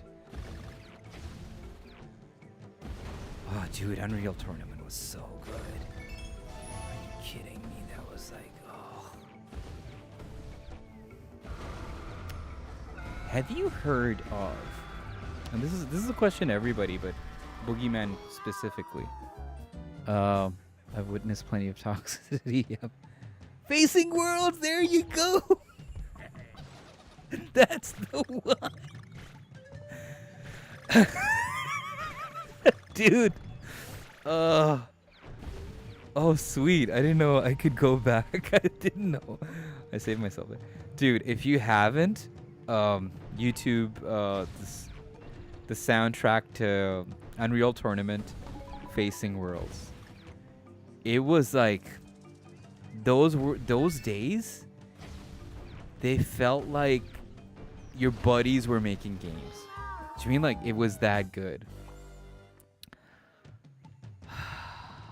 Oh my god, I'm so happy that's done. Ugh. And you know, but like going back to toxicity, Call of Duty's base is so toxic. It's not even funny. But play with friends. Things are great. Or I don't know what I'm doing. Yeah, you can find the OC for sure, dude.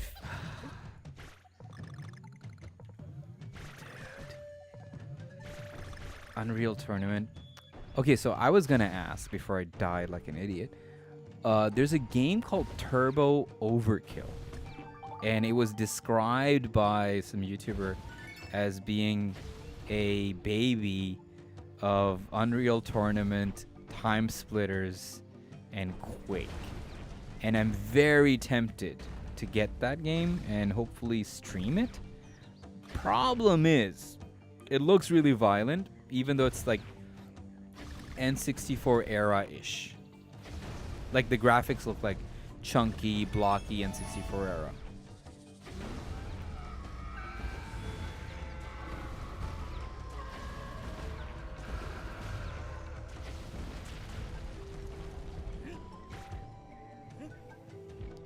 So I may end up streaming that.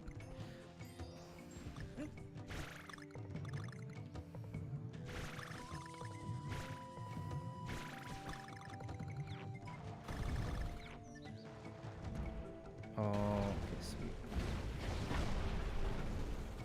I was like, am I dead here? There you go. The wallpaper is moving, giving you the impressive level of stream. Yeah, sweet. I may do that. I may stream that a little bit. There's another game that got recommended to us by Muffet, another one of our viewers. This time I got all Kong. It was called Trepang 2, and I've played a little bit of it on the PlayStation 5, and it is extremely violent but cool looking. It's like John Wick, Fear, and a little tiny bit of Doom mixed in. I really want to try that out.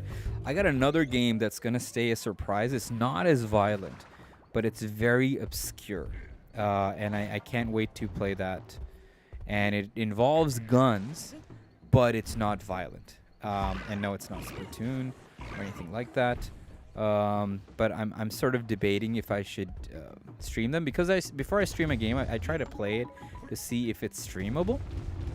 Like Donkey Kong is very streamable, right? Because it's a little bit challenging. There's some dumb things you can do in this game. It's fun. But then there's some games that are not streamable. Like RPGs definitely are not streamable. Even though some of our staff here at Power Star may disagree. Some RPGs are just like, RPGs are the worst. But if a new Dragon Quest game came out, you have to stream it, because in Japan that's like a cardinal sin if you're not talking about Dragon Quest. You know.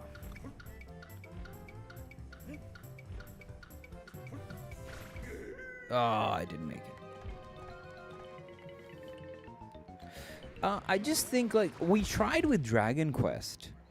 We tried with that Dragon Quest 3 HD, and it just didn't hit. Like, there was no audience interaction, and perhaps it was the time. To be honest, maybe it was Binkster playing it in like mid-afternoon, but it just didn't hit.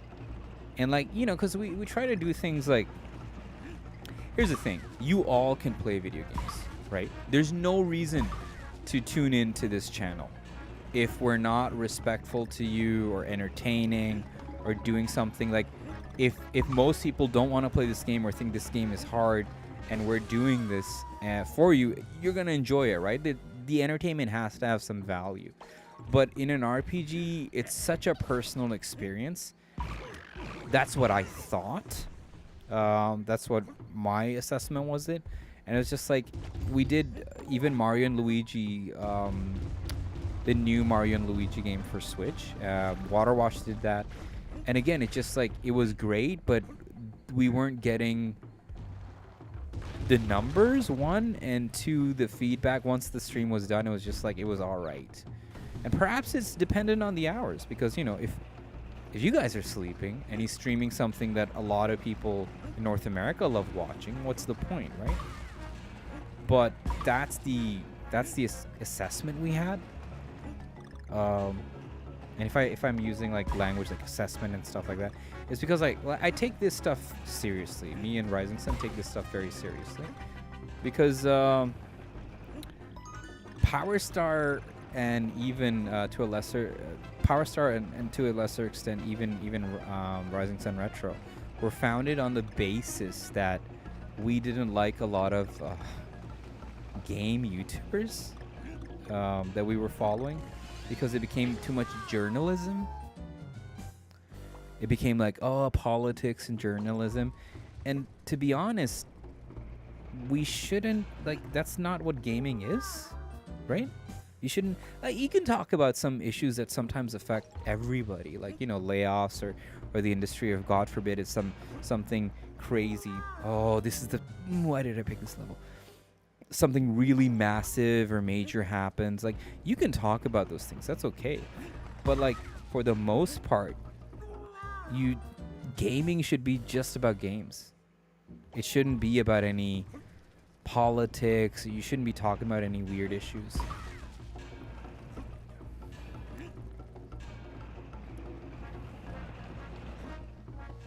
So we wanted to like just do only games. Talk about games, make videos about games, get people excited about games, because that's the other thing too.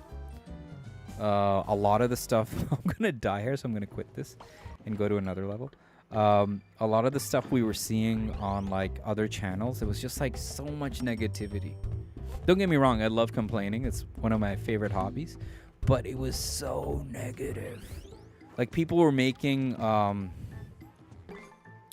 there's a term that's used, and it's the griftverse, where basically there are these grifters online, and I'm not going to name names or anything or start any negativity, but it's just all they do is they make issues about video games. This game's gone woke. This game has terrible things. This game makes you select pronouns. None of it is relevant, and perhaps maybe there are some critiques to be made. Like, for example, I don't like the new Naughty Dog trailer because it has too much product placement. I don't think that protagonist that they've picked, they're sending like an aesthetic and stylistic message that I'm not sure is for all audiences. Like, that's the stuff I would talk about in terms of politics. Other than that, I don't care. Like, that's it. I'm not gonna get upset that Starfield makes you choose pronouns in the beginning, because I'm not gonna play Starfield. And I'm sure the people that do love Starfield, that introduction of picking your pronouns, that's just like one thing. Who cares? So like, that's the mentality I want to be in, right? Oh no, they call the new Doom woke because it has more difficulty settings. But see, this is the kind of stupidity. Again, these are grifters, right? These are actual grifters, because like, I have to talk about one of them. I used to watch a lot of film critics, and there was one guy whose voice I enjoyed and who I thought had a pretty good analysis. But as time went on, he expanded into video games. And again, it's just like the amount of grift these guys do to get you upset at stuff. Oh, this is woke. This is crash. Oh, look at the character designs here. It's just like, who cares, man? There's so many games out there. So many good games. Oh, give me all them bananas.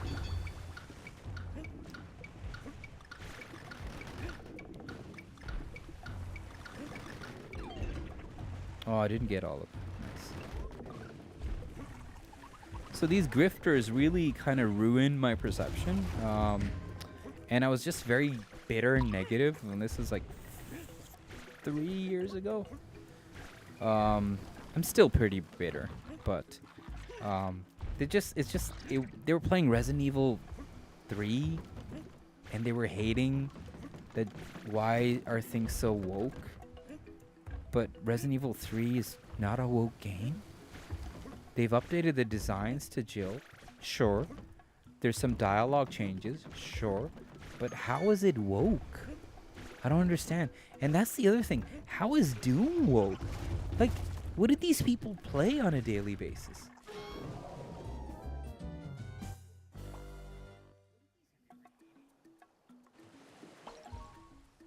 Did you see what I said? Sometime. No, I missed it, Fatal Waffle. Something I've always wanted to see in Tropical Freeze is seeing what Dixie Kong, Cranky Kong, and Funky Kong look like in the golden banana juice. What's the golden banana juice? Oh, like when you can't kill them, invincibility? Yes, I will do Tropical Freeze after this game is done. I promise that. I promise I'm gonna end up doing that stream because I really, really, really think that's one of the best 2D platformers in the world. Even though Rising Sun would probably say Super Mario Brothers 2, but he's asleep and he's wrong. All right, I think there's enough lives for me to end this game, and let's go to Cranky.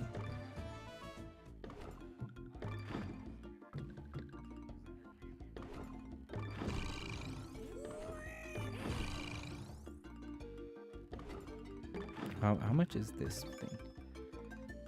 10.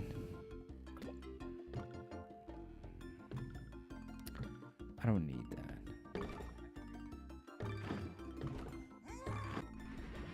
All right, let's do this, man. Let's do this. So I can 22 lives. I think we'll be all right. Let me also do this because I'm so insecure. Let's get this. Yes, and I have the invincible banana juice.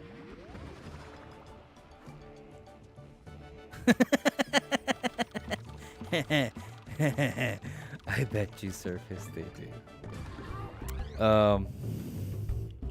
I bet you they considered SMB to Super Mario Brothers 2 woke because of Birdo.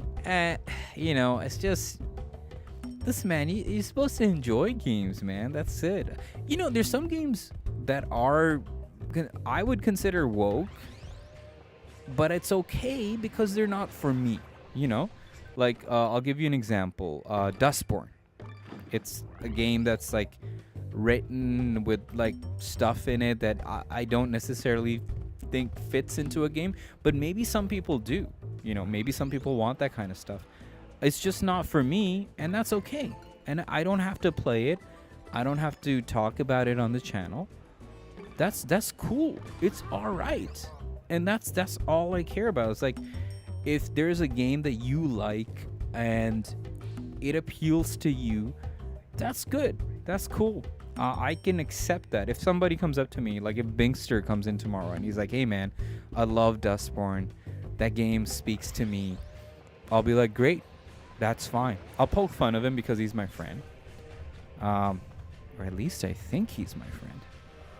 But when it comes to like woke, unwoke, it's so It's a grift, man. They're just trying to get you angry. And none of these people are playing games, man. And I just want to play games.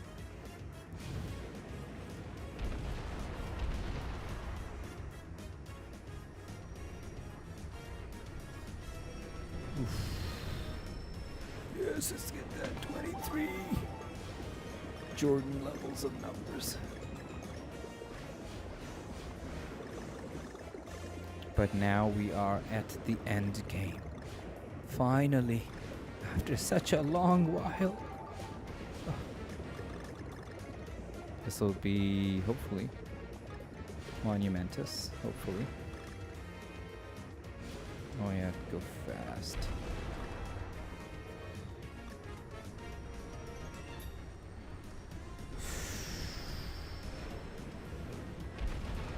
Dude, first try. Let's go. 22 lives, an extra banana heart. There's no way, right? Well, watch me disappoint you guys.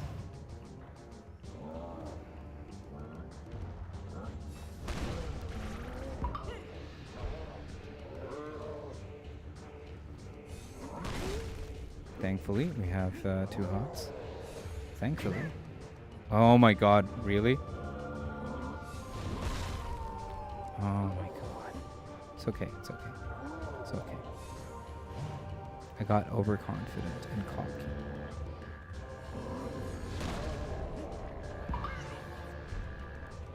And I didn't want Diddy Kong to be at the end. I don't know how I'd explain to the authorities of the game. Ooh, it wasn't jumping. It was weird. That was weird. No fault of mine. There you go. We got this.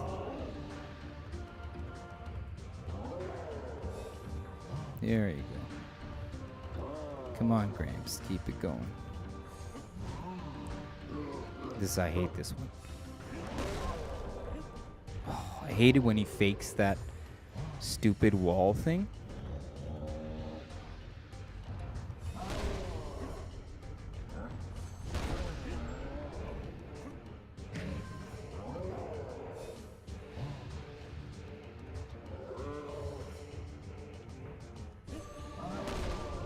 And if he lets go of another heart, then I have a ability to get 3 hearts. Yes. There you go. You got this. You got this. You got this. Again, those tools are in the game, and I'm gonna use them. 1. Count them with me. Fuzz. Oh no! Why are you doing this now? You're supposed to do this later. That's, oh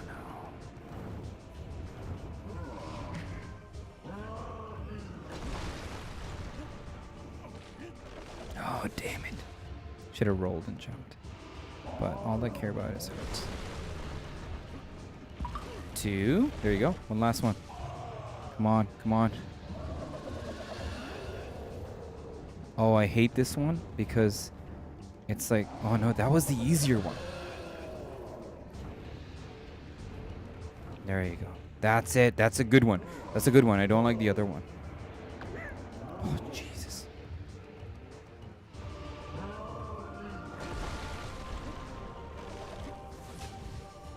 The timing for the last one is so short. It's ridiculous. Yes! And I did it on the first life. I didn't even need 22 lives. I know. I should have kept Diddy with me. It would have been a better ending. Diddy Kong. Cute. Dude, this is a great ending. Look at how confident DK is. Punches the moon. Vanna style. Oh.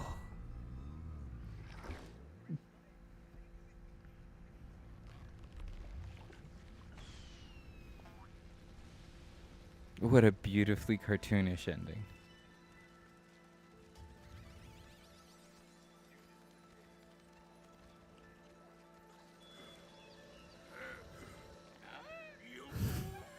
DK, you're so awesome. Oh, Diddy comes into the rescue.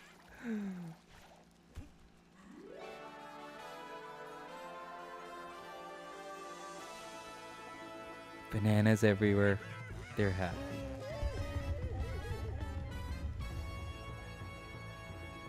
Beautiful.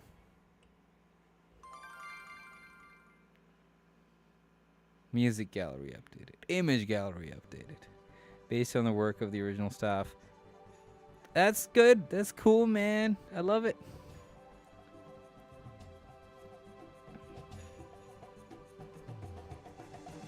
Forever and eternal entertainment.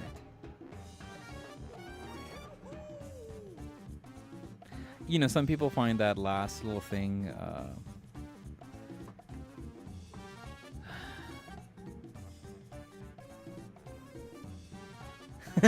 really?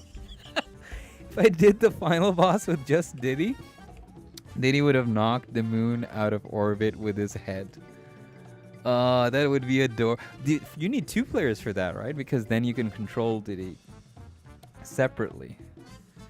A lot of people don't like how that credit stuff went, where it says based on the work of the original. I think it's fine because you don't want to sit in the credits for 3 hours where the first set of credits go in the second one. It's fine. You can still find the original game. You know, Retro Studios did it. Those people that worked on the game, some of them not even there, they've been credited. I love stuff like this. It's still considering that. It's not completely not acknowledging it like the Last of Us TV show where it removed Bruce Stanley, who's the original creator of The Last of Us, by the way, and the guy that made Uncharted 4 such a great game. Anyways, but I digress. The game is done.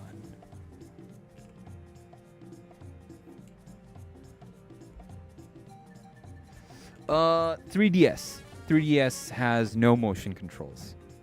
I would say that's a very good version. Zahir Khan. Hey, another Khan. Big up. I would say, yeah, 3DS. The Wii one is fun, but like you have to shake the Wiimote to do the roll where Diddy sort of like does a barrel roll on DK, and that gets annoying really fast. And I think you have to do something. No, this is on Switch, by the way. Fun Dog. Donkey Kong Country is on Switch. No, but maybe he's asking for Donkey Kong Country. You can get that on Switch. You're right. You can get that on the not the eShop. Once you sign up for their Nintendo Online, you have the whole Donkey Kong Country collection, including the Game Boy Donkey Kong Country games, on Switch. I would say the Switch. I'm not even joking. It's the most backwards compatible system Nintendo has had. You have NES, SNES, and 64 games on like a live service. Not a live service, but like online service. Are they the best versions? Debatable, but they're playable. There's no control issues. And I would say, yeah, Switch. For Donkey Kong Country Returns, get the Switch version, man. People are going to say it's $60. I don't know. It's one of the hardest games. There's no motion controls. Better than the 3DS. The 3DS version, you know what's the problem with the 3DS version? I forgot. It has bad frame rate. So you're debating, it was like, oh, should I play a game that's consistently 30 frames per second? Or should I get a lower frame rate junk game with no motion controls? Oh, see, this was that secret stuff where they activate these old temples.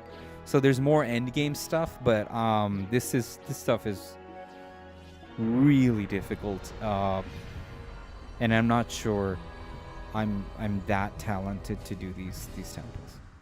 But we may give it a shot. But I do want to go to do Old Temple review. I do want to go to Tropical Freeze.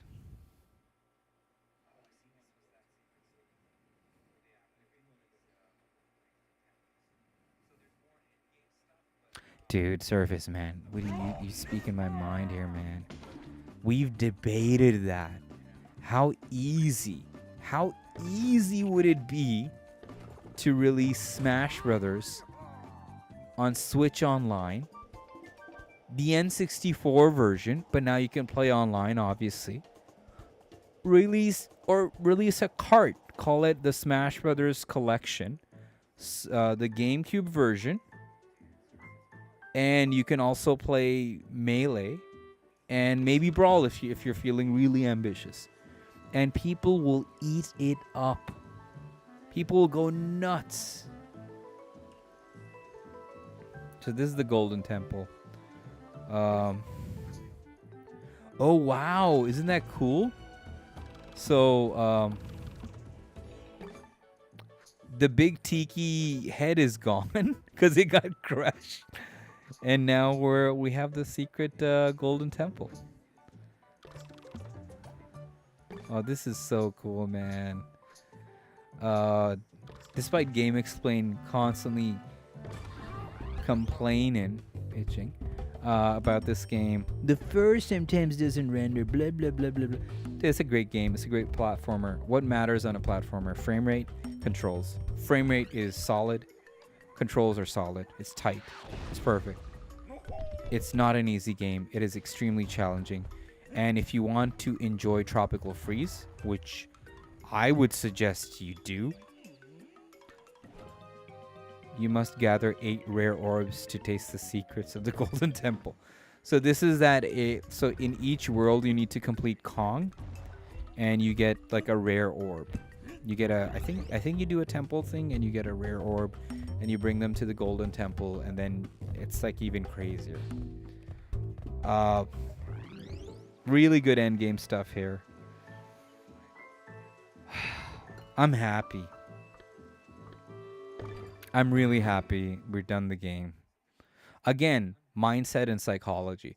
I was dying constantly with 4 lives, 3 lives, because I'm thinking, oh, I have to do the whole rocket thing again. I come in with 22 lives and like an extra heart, and I immediately lose the extra heart, by the way. I'm not even doing well there. And then all of a sudden, boom, like that. Finish the game. Image gallery. Let's see if there's anything tasty or cool. Aw, Frogon. That's it? That's the only image I unlocked? That can't be it. Okay, second set. Oh, these little guys that look like Sonic. That's cute. What are they called? Critter and Pal? Cageberry. Interesting. Cageberry. What an interesting name. Let's see what I unlocked for Tikis. Boss gallery. I just unlocked Mugly. Cute. What about treasure chest? Bonus gallery. Oh, there's a lot there. Hold on. Let's do this last one. Worlds gallery. Adorable. Dude, look at this concept art though, right? Ugh. Interesting. Very different tone. Fern Dozer. Interesting. Alright, let's look at some bonus gallery. That's a very interesting Rambi. Cute. Eel fight. A fight that wasn't included, if I'm not mistaken. Amber tracks. This kind of was included. Boppa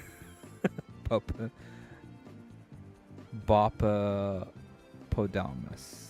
Like hippopotamus, but Boppa Podamus. Treetop Village. This is very like NES style. Dusky Cliffs. This was included. Yep. Old school. I think, is this a secret bonus level? I think this is probably one of the temple. Angry Banana. This wasn't obviously included because it became Tiki Temple Monument. This wasn't included. Cool.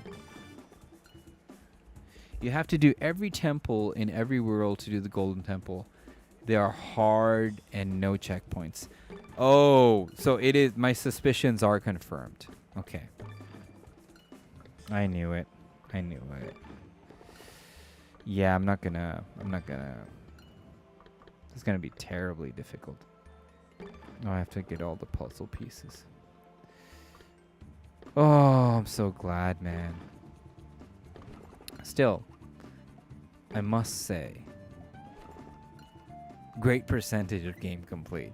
At 69%, I think we've done it. We've done good stuff here. I'm gonna ask chat. It's a little too early for me to call it. Maybe like 20 more minutes. I'm gonna call it. But would it be weird if I popped in Tropical Freeze? Just the beginning of Tropical Freeze, and then I'm gonna call it, just to get us in the mood for the next stream. And thank you for each and every one of you. You've made me happy talking about jokes and Unreal Tournament, and this game suddenly became nothing.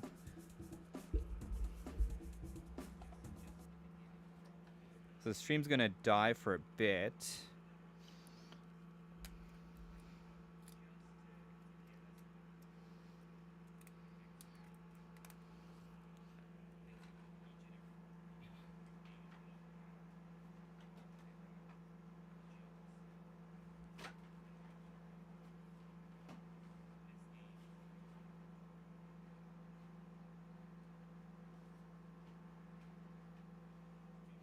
I think it got it back. I was trying to fidgeting as quickly as I could, because I had to take out the switch. I had to like quickly swap in the game. Just like, oh, don't do it, don't do it, don't do it. Sorry about that. But here we are, finally, at not Mario Party Jamboree.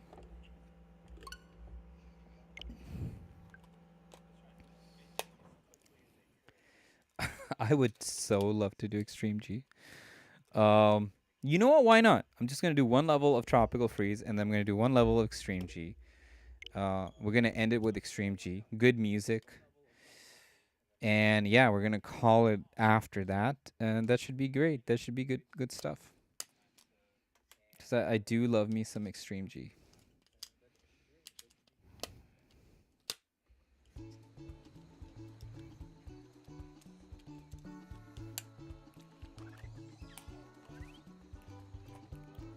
I will continue the Tropical Freeze stream.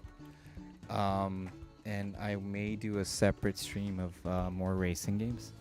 I felt so happy playing racing games. You know what? Here's the funny part. Even in Tropical Freeze, the game completion is at 69%. All right. I think that was done on purpose.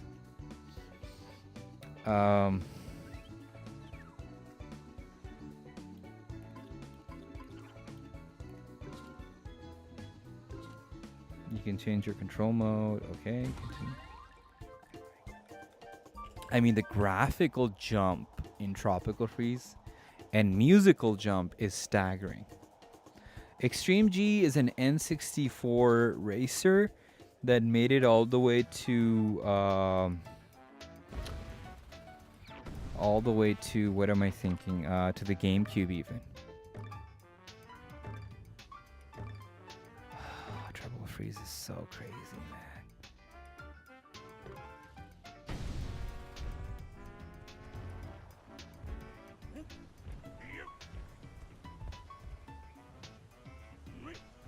Alright, let's go all the way back.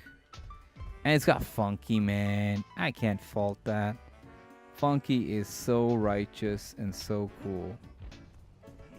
Hold on, is Funky... Can I buy stuff from Funky? Yeah, Funky kind of...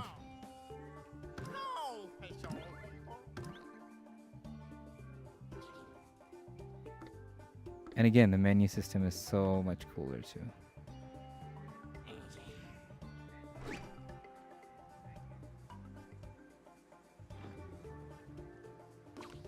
Alright, alright. That's fine.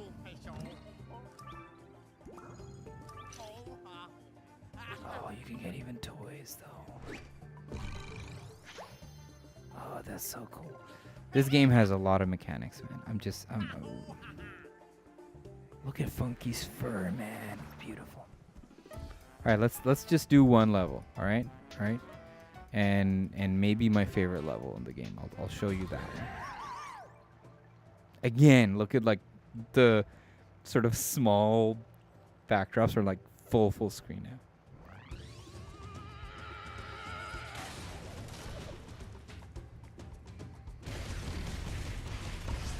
Oh, should I have done a new game? No, I'll do that for the actual stream.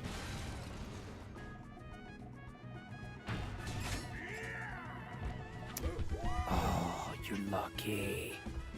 Because it has like the original Acclaim stuff on it. Extreme G was a game made by Acclaim.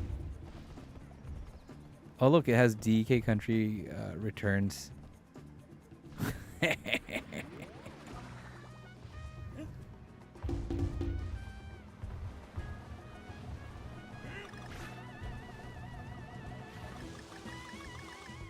And you think, oh, what? You can swim now?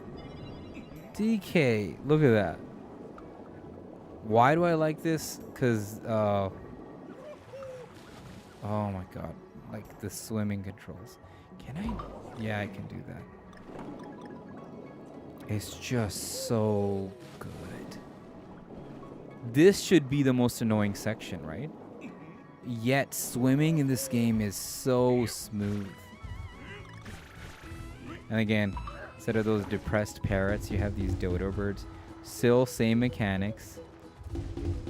No more like weird blowing stuff that he does. Are we getting the music right, guys? I really like the music of this game, though.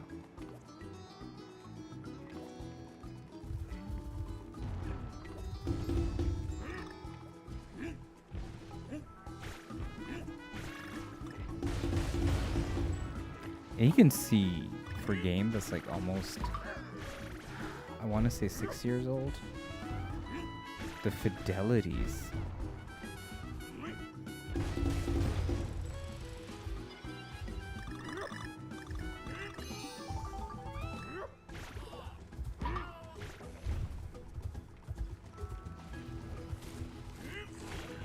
And they got some pretty imaginative bosses. I love the polar bear one, but I'm not gonna spoil that just by talking about it. And these weird see how he points you to come get some. We have these moments.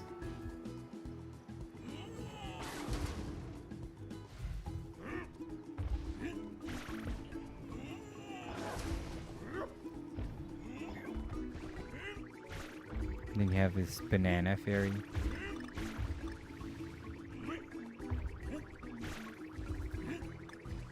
Oh, I missed it. Same piggy.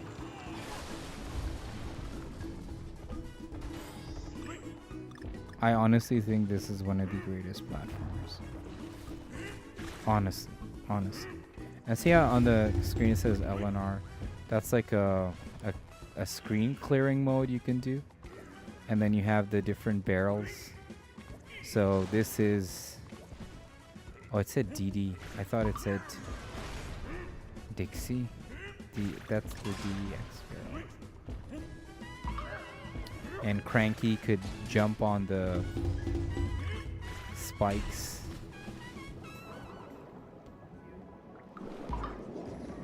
This game is just imaginative, ridiculous fun. Like, who thought having like this turtle look like a fighter pilot would be a good thing? It's a great design choice.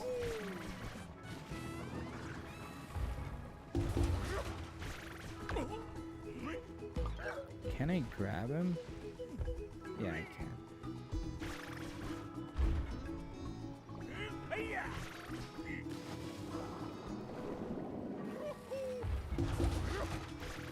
don't focus. Don't focus on that stuff right now. Just go ahead and do it.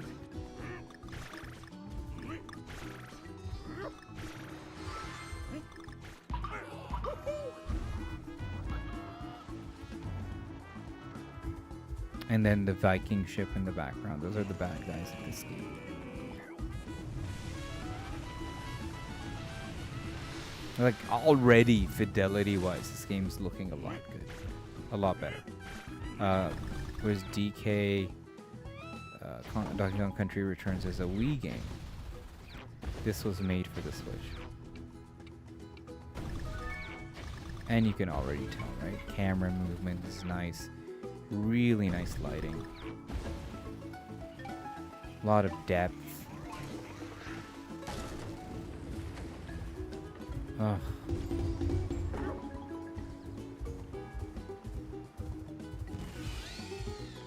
Sorry, let me go back to the chat. Sorry.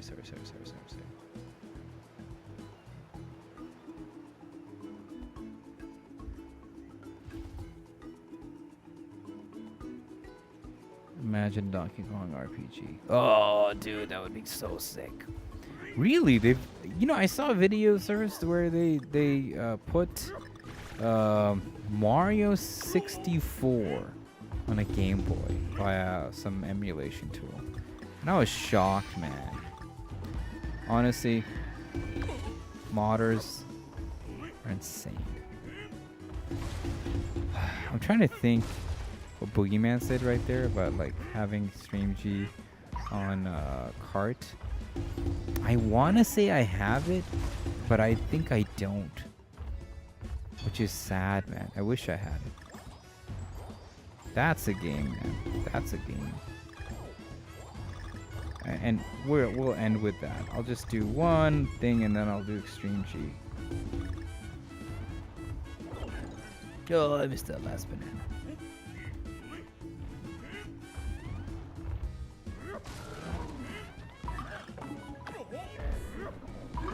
How he laughs when he can't be.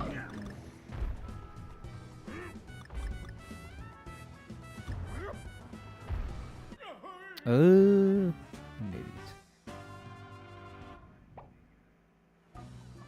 just everything about this game is upgraded, man. But I do kind of lament the fact that they went R2, and it's R1 with the other game we were just playing, picking up barrels.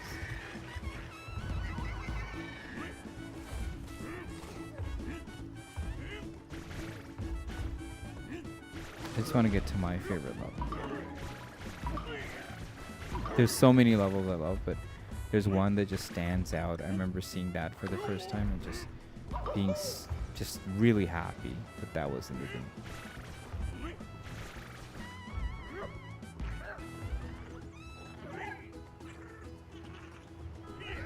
Oh, I should have jumped and I would have gotten the G. That's alright.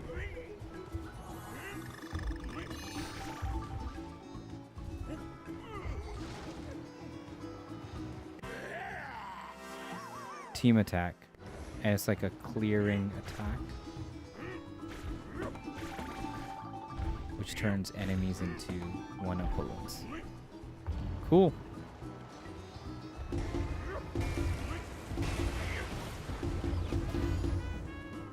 Of course, you can.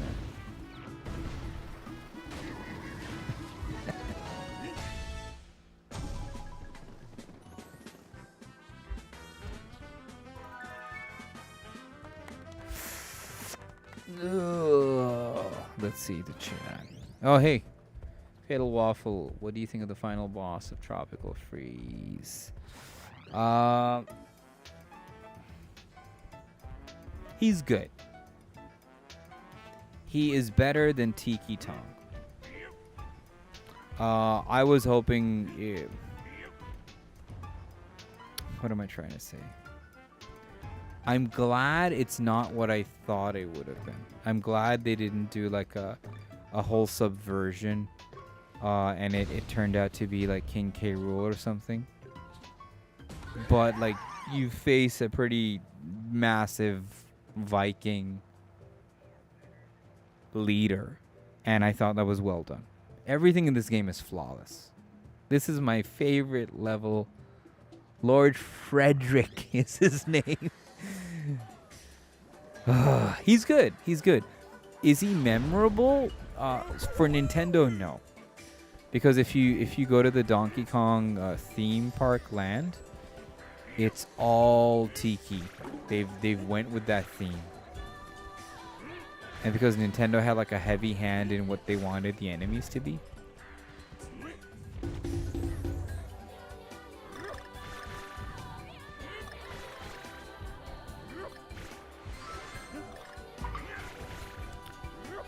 The whole level is dancing. I still love the polar bear boss because by the time you get there, it becomes really clear what they're doing with the... Oh, there you go. Cranky. Oh, no, crap. I picked up Diddy. It's okay. I was going to pick up Dixie Kong, but it's okay, man.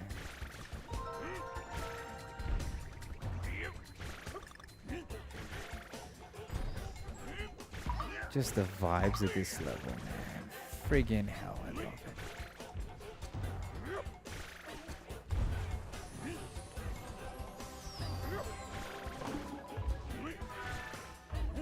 Oh, I rolled over the grass and that was it. You do that? Oh. Secrets. Galore.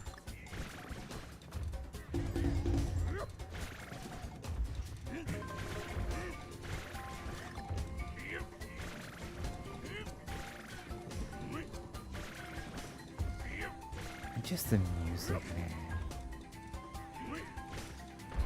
Oh, wait a minute. I have to press L2, R2. Oh, what am I doing? There you go.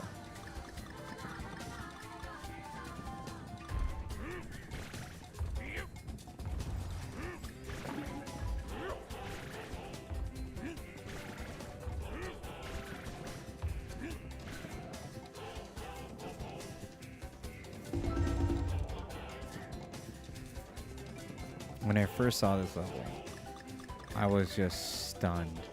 I know there's a bonus there, but let's not do that right now.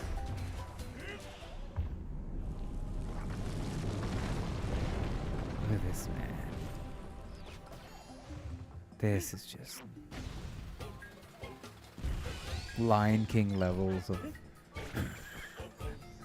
African savanna magical.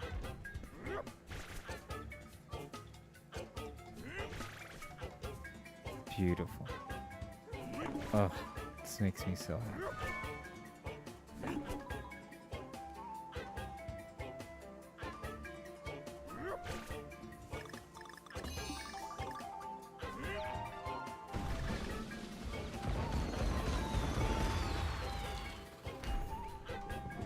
Yes, let's get Dixie. Oh crap, I missed it.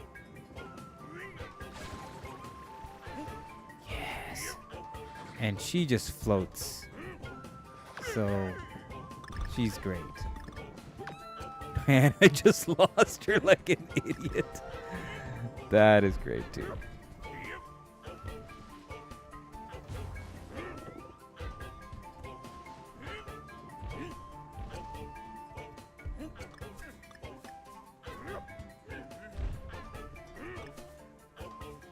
Alright, gotta time this.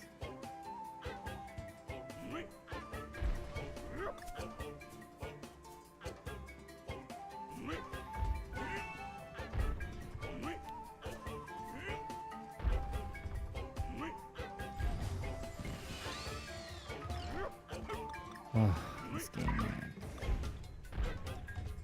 Ooh, what's this? Check this out. So this is all like fireworks start happening, and I jumped in and died. But I just realized his name is spelled like Lord Frederick with a K. Yeah, he's a peculiar boss. I'm not sure he's like the best, but it's nice to have like a boss that's like a physical threat to DK. Because King K. Rool was a physical threat, right? All right.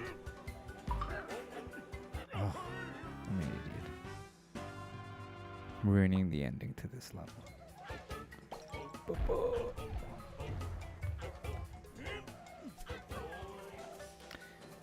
I may have to swap out the controls for this game because, to be honest, I'm used to pressing L1, R1 because that's what it's been in DK Country Returns, and all of a sudden doing L2, R2 is kind of throwing me off. Unless I'm remembering it wrong. I was kind of used to that, and so like seeing that happen, all of a sudden it's just like, oh, why did they do that? Like holding on to the grass and stuff. Oh.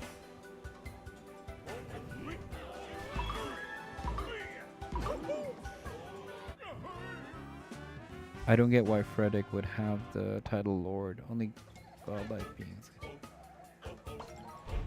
Well, he's a Viking king.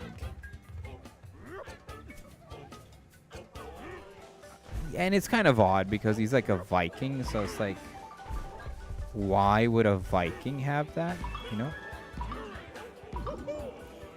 Oh, I thought I had enough jump there. Apparently I didn't. He is a Viking king, so I mean, that's where the Lord comes in. Although personally, I thought that the polar bear should have been the final. I forget his name too. I just think like polar bears are freaking scary. They're like the most vicious predator. And to see this game have that as a villain, I was just surprised. What? I swear I pressed R, LNR. This is why I can't look at chat and play this game. Ugh. I'm ruining the magic of this level. The sunset. It's really taking me back, man. Like, even the backgrounds, the layers of backgrounds. Like, this game is a visual overhaul compared to Donkey Kong Country Returns. It's beautiful. It's everything we needed Donkey Kong Country Returns to be. Or the sequel, sorry.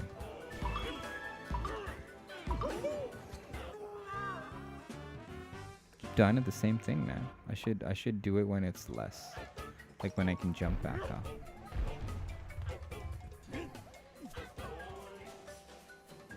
Like the snake having that sewn on button eye because he's like a float parade float.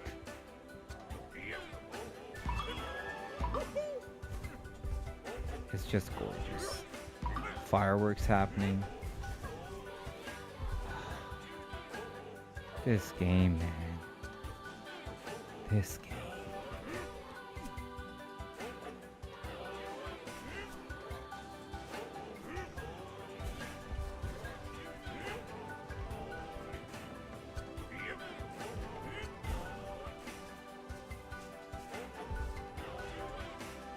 And everything in this game has logic.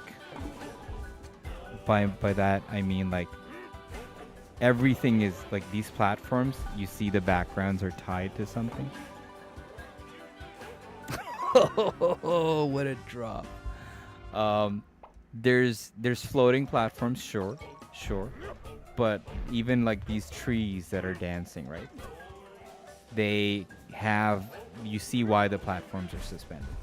This is why this game is it's regarded so highly because they put a lot of thought into even the most mundane aspects of platformers.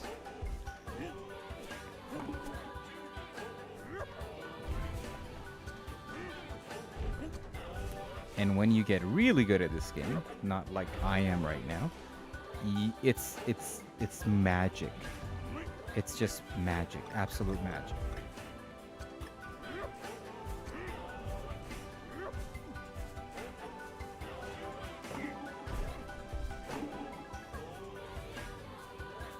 I just hang there, just to be sure.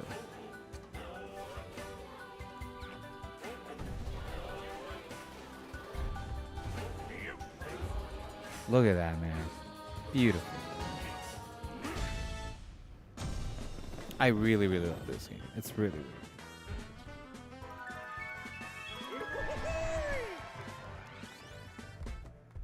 Even like these 2D elements in the background, just so crisp and sharp.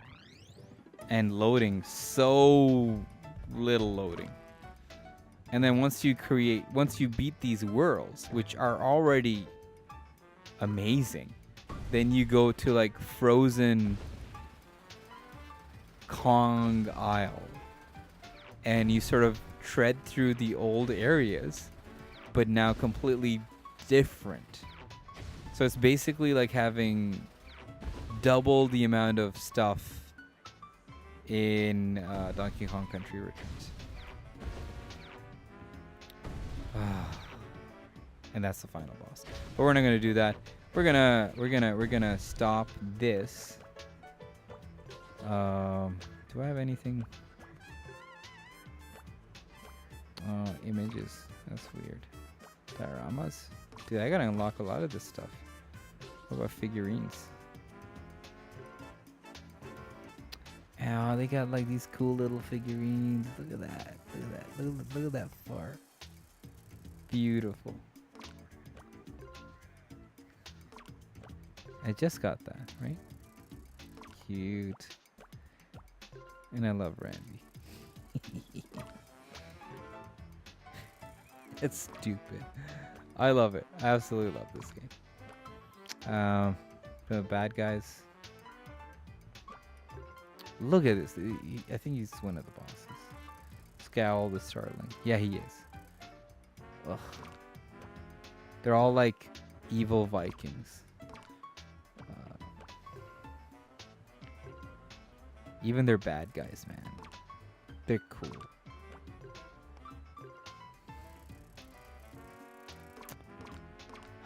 It's a great game. Good recommendation. We will definitely pick up soon. Now we're going to end with what I wanted to do, which is what Surface wants me to Boogeyman wants me to do is play a racing game. I'm sure Surface will approve.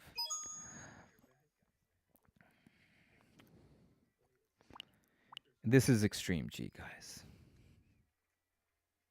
Do they have the wicked music in the beginning? I don't know. Let's see.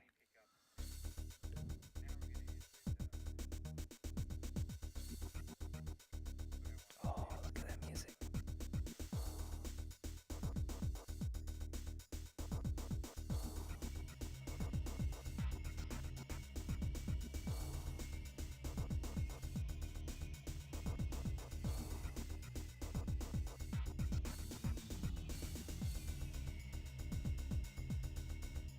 Oh, I love it.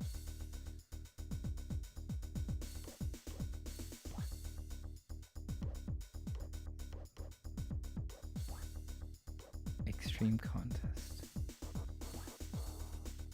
Let's go intermediate.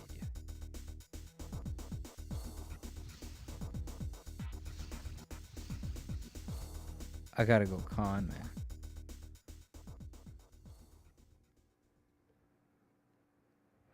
I may have forgotten the controls.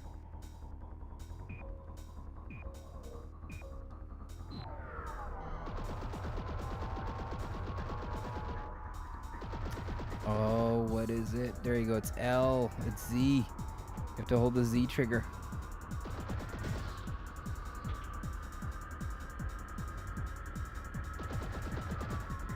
And you have weapons. You gotta be careful of other people's weapons.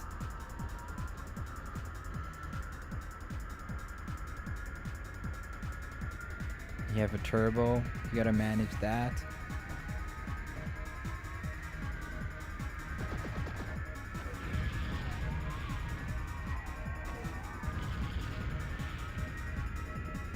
Good camera angles.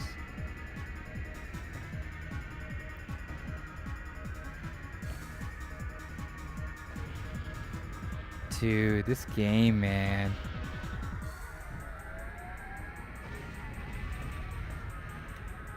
Shoot, how do I use this?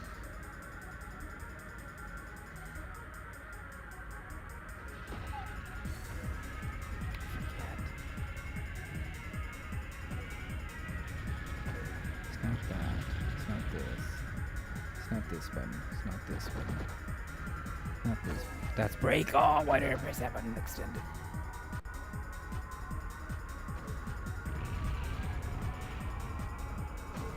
Oh, it's right on the D-pad. Sorry, stick. Right on the stick because it's the C button stick.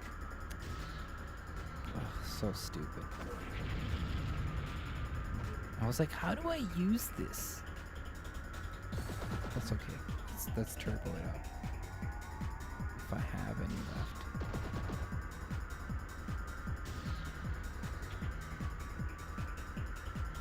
Oh, this is the Canon one, right?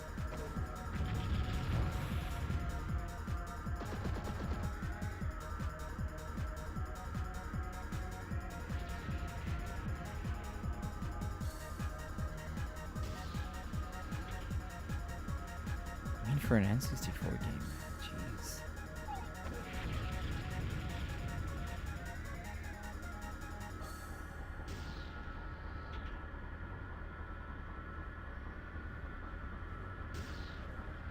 Beautiful, beautiful game. I kind of do even love the N64 fog. It's just, ugh. It's good.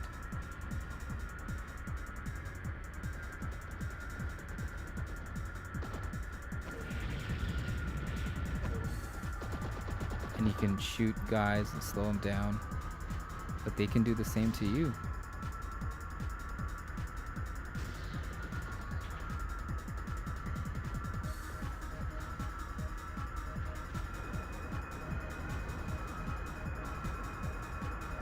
And have a barrier.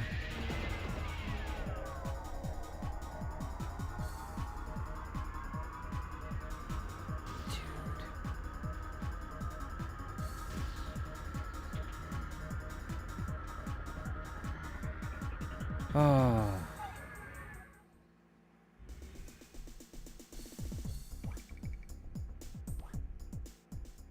And you don't have to, I think, qualify for third in order to move on.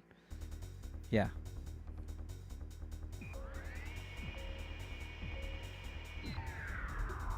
No, sir. No, Boogeyman. You've played this game. You're a master at this. Let's be honest. I will, I promise, end up playing the GameCube version, which was called Extreme G3, and later they called it XGRA. Oh, dude, this is beautiful. Extreme G Racing Association or something. Dude, this is really nice. I can be honest, the frame rate and the feel is way better than Ridge Racer. The fact that you can do weapons, the fact that the music has this wicked techno feel to it, the bikes.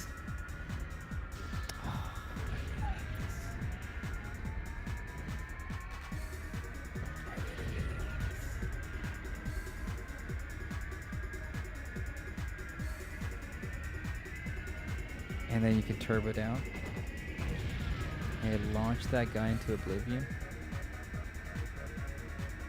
And you can have health pickups. And I just keep picking up the rocket because that's the only surefire one I know. These massive oh,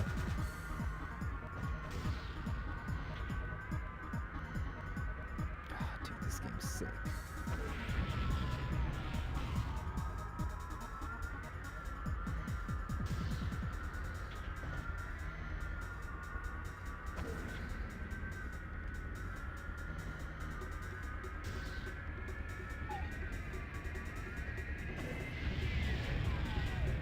Nice.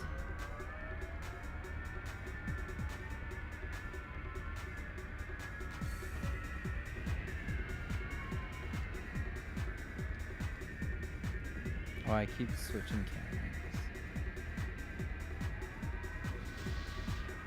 Oof, he had a reverse rocket.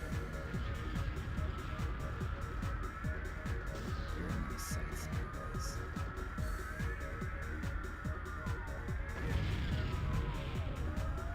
The only problem is I'm using the Pro controller, and flicking the stick is not the great thing to activate your weapons, because sometimes it changes the camera angle completely. Did better than I did before. Yes, third. Really? Boogeyman, consider yourself lucky. That to own the cart of this game, this scratched an itch back when we had F-Zero X and we wanted like another good racer.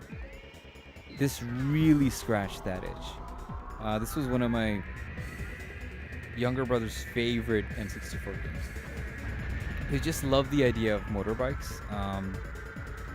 Not that any of us at that young and tender age drove motorbikes, but just, I mean, motorbikes are cool, right?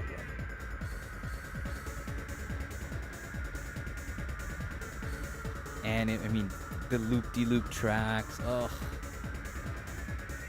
The soundtrack, the environments. Look at that, it's just like simple stuff. Flames, weird, ominous stuff. But just like the art design of this game is just on another level, man. For an N64 game, seeing like lens flare while you're driving, come on, that's freaking sweet. Oh, this is a heat seeker missile, I think. That's why the H was there. And R is just like regular rockets. And then R back is like reverse rockets. So yeah, that got it good. I'm actually a lot better at this game than I am at Ridge Racer.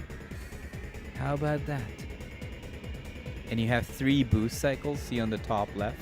You have those spinning things. Those are 3 nitrous things that you can use. After that, you don't have any more boost. So it's not like F-Zero where you're sacrificing your energy for boost. This is completely different. You have a set amount to use. You have health pickups. Oh, I got hit really bad there. Rocket. Double rocket. Oh, dude. And I keep forgetting, you have A, which is, you can just like spam shoot people, slow them down.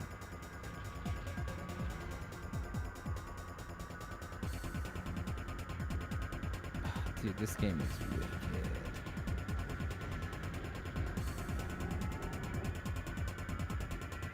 It's tight, man, control-wise. I'm gonna do more turbo.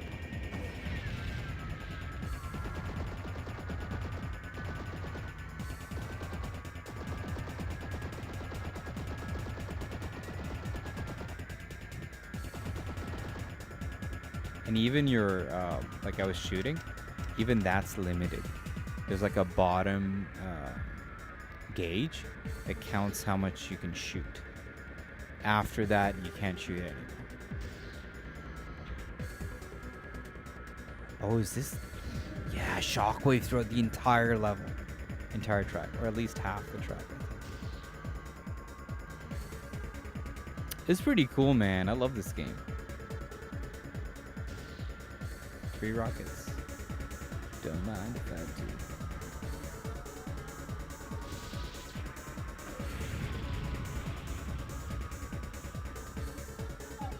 I did terrible in that one. Road Rash 64, that's a fun game. And if you don't do well, here's the best part. They take your machine and then they trash it. I'd rather you see this than me winning. Ah, such a good game. I have to pull out the game. I don't think I have it in front of me or like on the stand, because I have tons of games on the TV stand.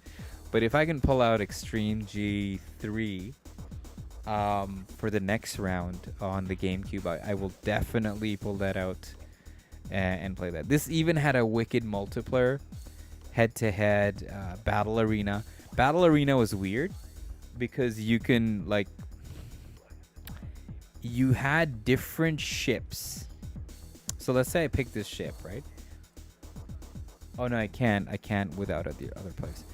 Basically, your car is you're just going around shooting each other like Mario Kart style. It's like they took a lot of their inspirations from Mario Kart. Had a password system too, so like if you notice, I'm trying to think what else. Shoot 'em up.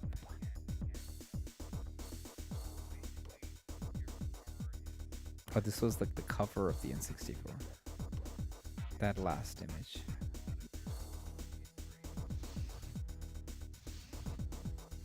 Jolt, Maine.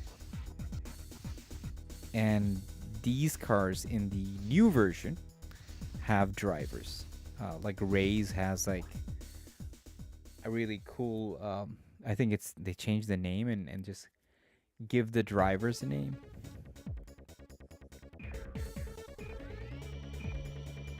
I think F-Zero had this mode too, shoot 'em up mode.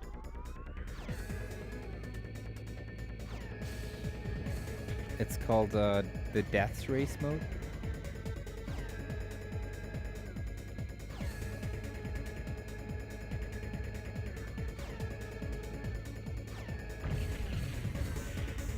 We're supposed to kill other racers as you're racing, and they're all just like shooting, and I'm not doing any power pickups, which I should be doing. There you go. You have unlimited laser, but you still have 3 boosts.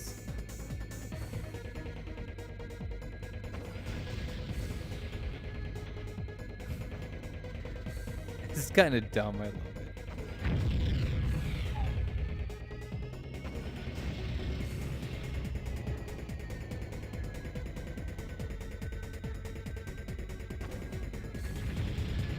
Oh, I love that kid. Oh, dude, the music. It's like you're at a club. And it's like the early 2000s. Can you feel it, guys?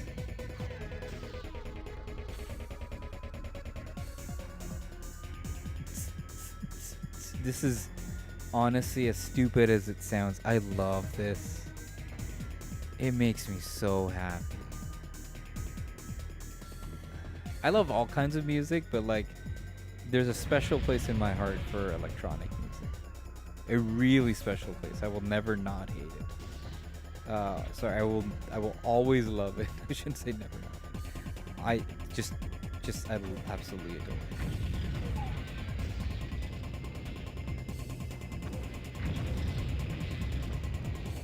And if you're really good at this mode, which I am not, you can go around just like blazing, killing fools. And it's a fun time.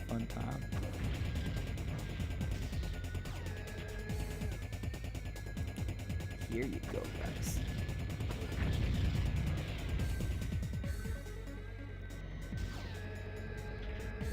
I like it. They look like they're dancing, but they're just there to annoy you.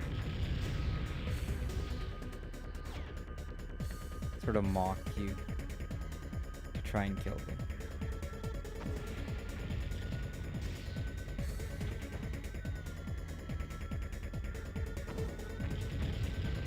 Oh, the roof got it, and that's it.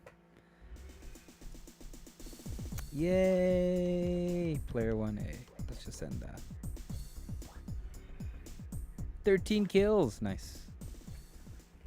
Sorry, I was not looking at. Yeah, that's Road Rash. Lovely cutscenes. PC also. Genesis. Really? I'm impressed that the Genesis had Road Rash. Actually, it shouldn't be. I shouldn't be surprised, right? The Genesis was a very powerful console. We were led to believe it wasn't that great. Oh, God, where do begin, man? A lot of the best games were for me were on the N64. But PC, Genesis, all PlayStation. This is where we have this love for video games. Like I absolutely adore Excite Bike. It got me into motocross stuff.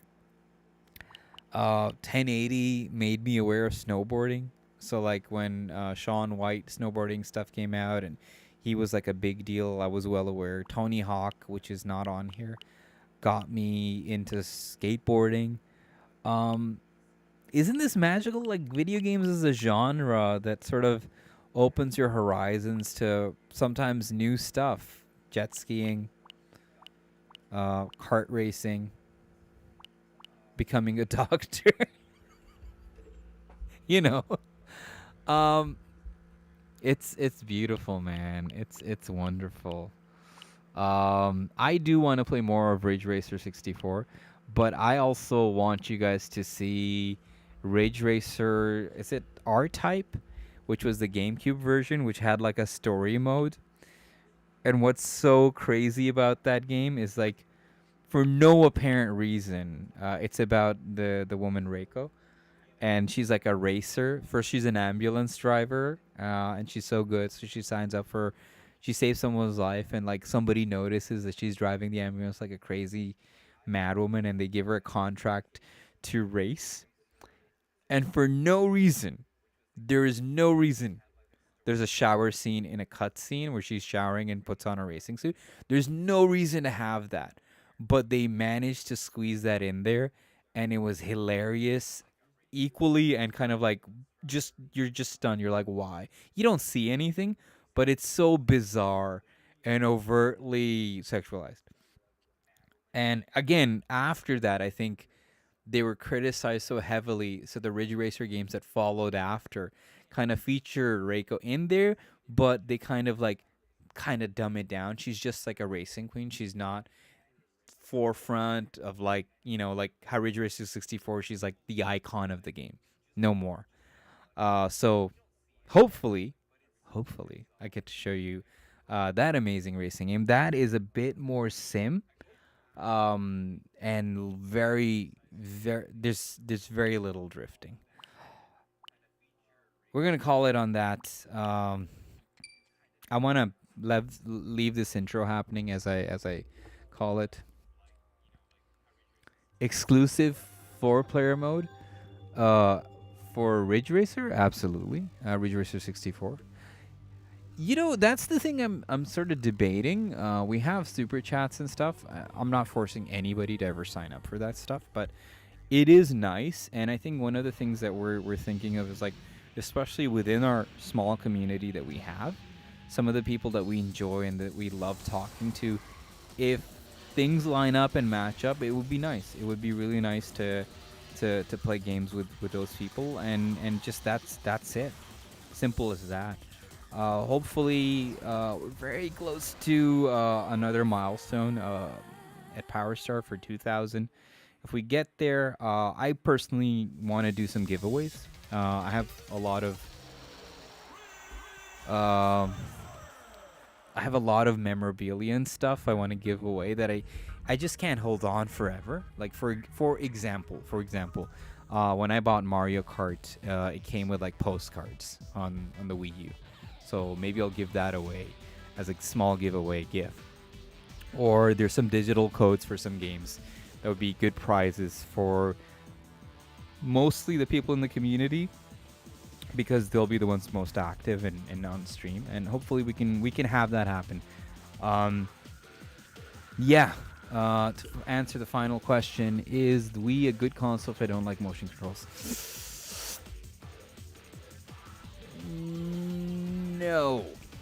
No, because everything about the Wii, from the setup right down to some of the games, revolves some aspect of motion controls.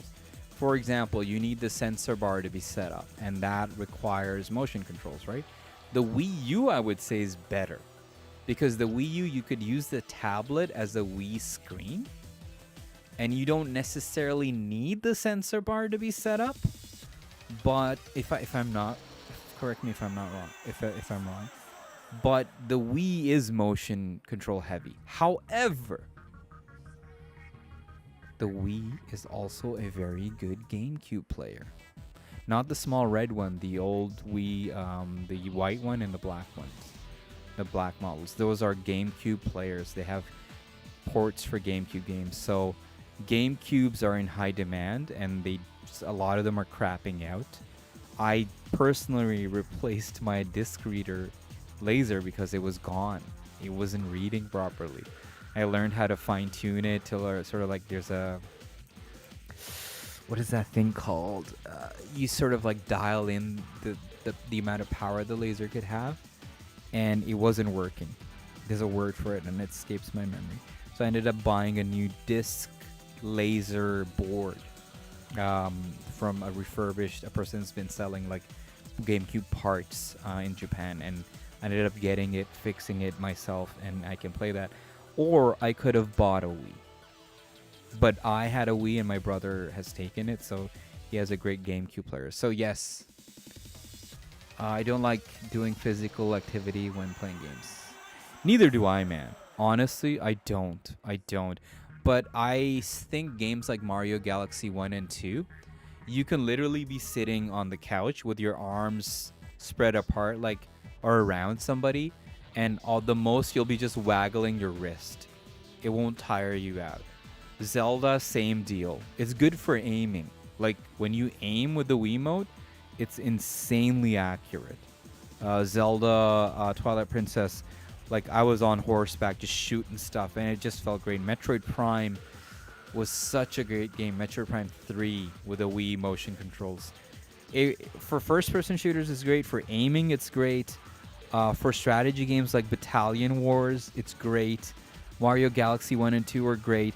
But other developers were trying to shoehorn weird stuff to varying degrees of success. Did it tire me out a little bit? Yeah, it was a little frustrating for games like Donkey Kong, but I would play Mario Galaxy 1 and 2 in a heartbeat on the Wii.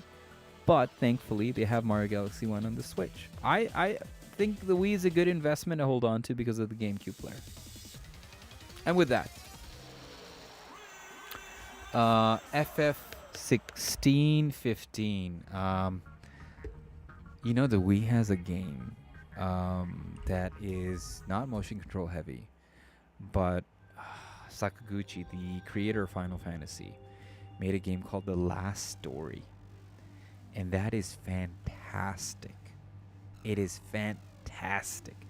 And then, of course, if it wasn't for the Wii, we wouldn't have Xenoblade Chronicles. Was it Pandora's Tower was the other one. Well, that wasn't that great. If you like Final Fantasy 15, The Last Story is a great game. Xenoblade is a great game, but it feels like an MMO because you're not really doing direct battles. Yeah, but I mean, you know what? I thought I wouldn't like the Wii, and I ended up liking it. And it has Smash Brothers Brawl. Great game. Metroid Prime 3 Corruption was fantastic, and Mario Galaxy 2 is one of the greatest Mario games aside from Odyssey. Alright, having said that, ladies and gentlemen, it's almost 4:13 a.m. Take care, Boogeyman. Thank you so much. Just in time as you're saying goodbye. Thank you so much, sir. Thanks for the fun as well and the recommendations. Surface, much love. Fatal Waffle, God, such good input and recommending Donkey Kong. Great to have you on board. Samanosuke, Rising Sun, Kate, even Binkster. Take care, guys. Fun Dog, Final Fantasy 15. I like it, but it's a different taste. Oh, really? Get the Wii. If you can home brew it and do whatever you want with it, that's your choice. I think it's good. Anyways, I gotta call it. Thank you very much, ladies and gentlemen. An absolute pleasure. I'm talking too much. I should sleep. You should have a wonderful day. Take care of yourselves. All the best, guys. See you next time.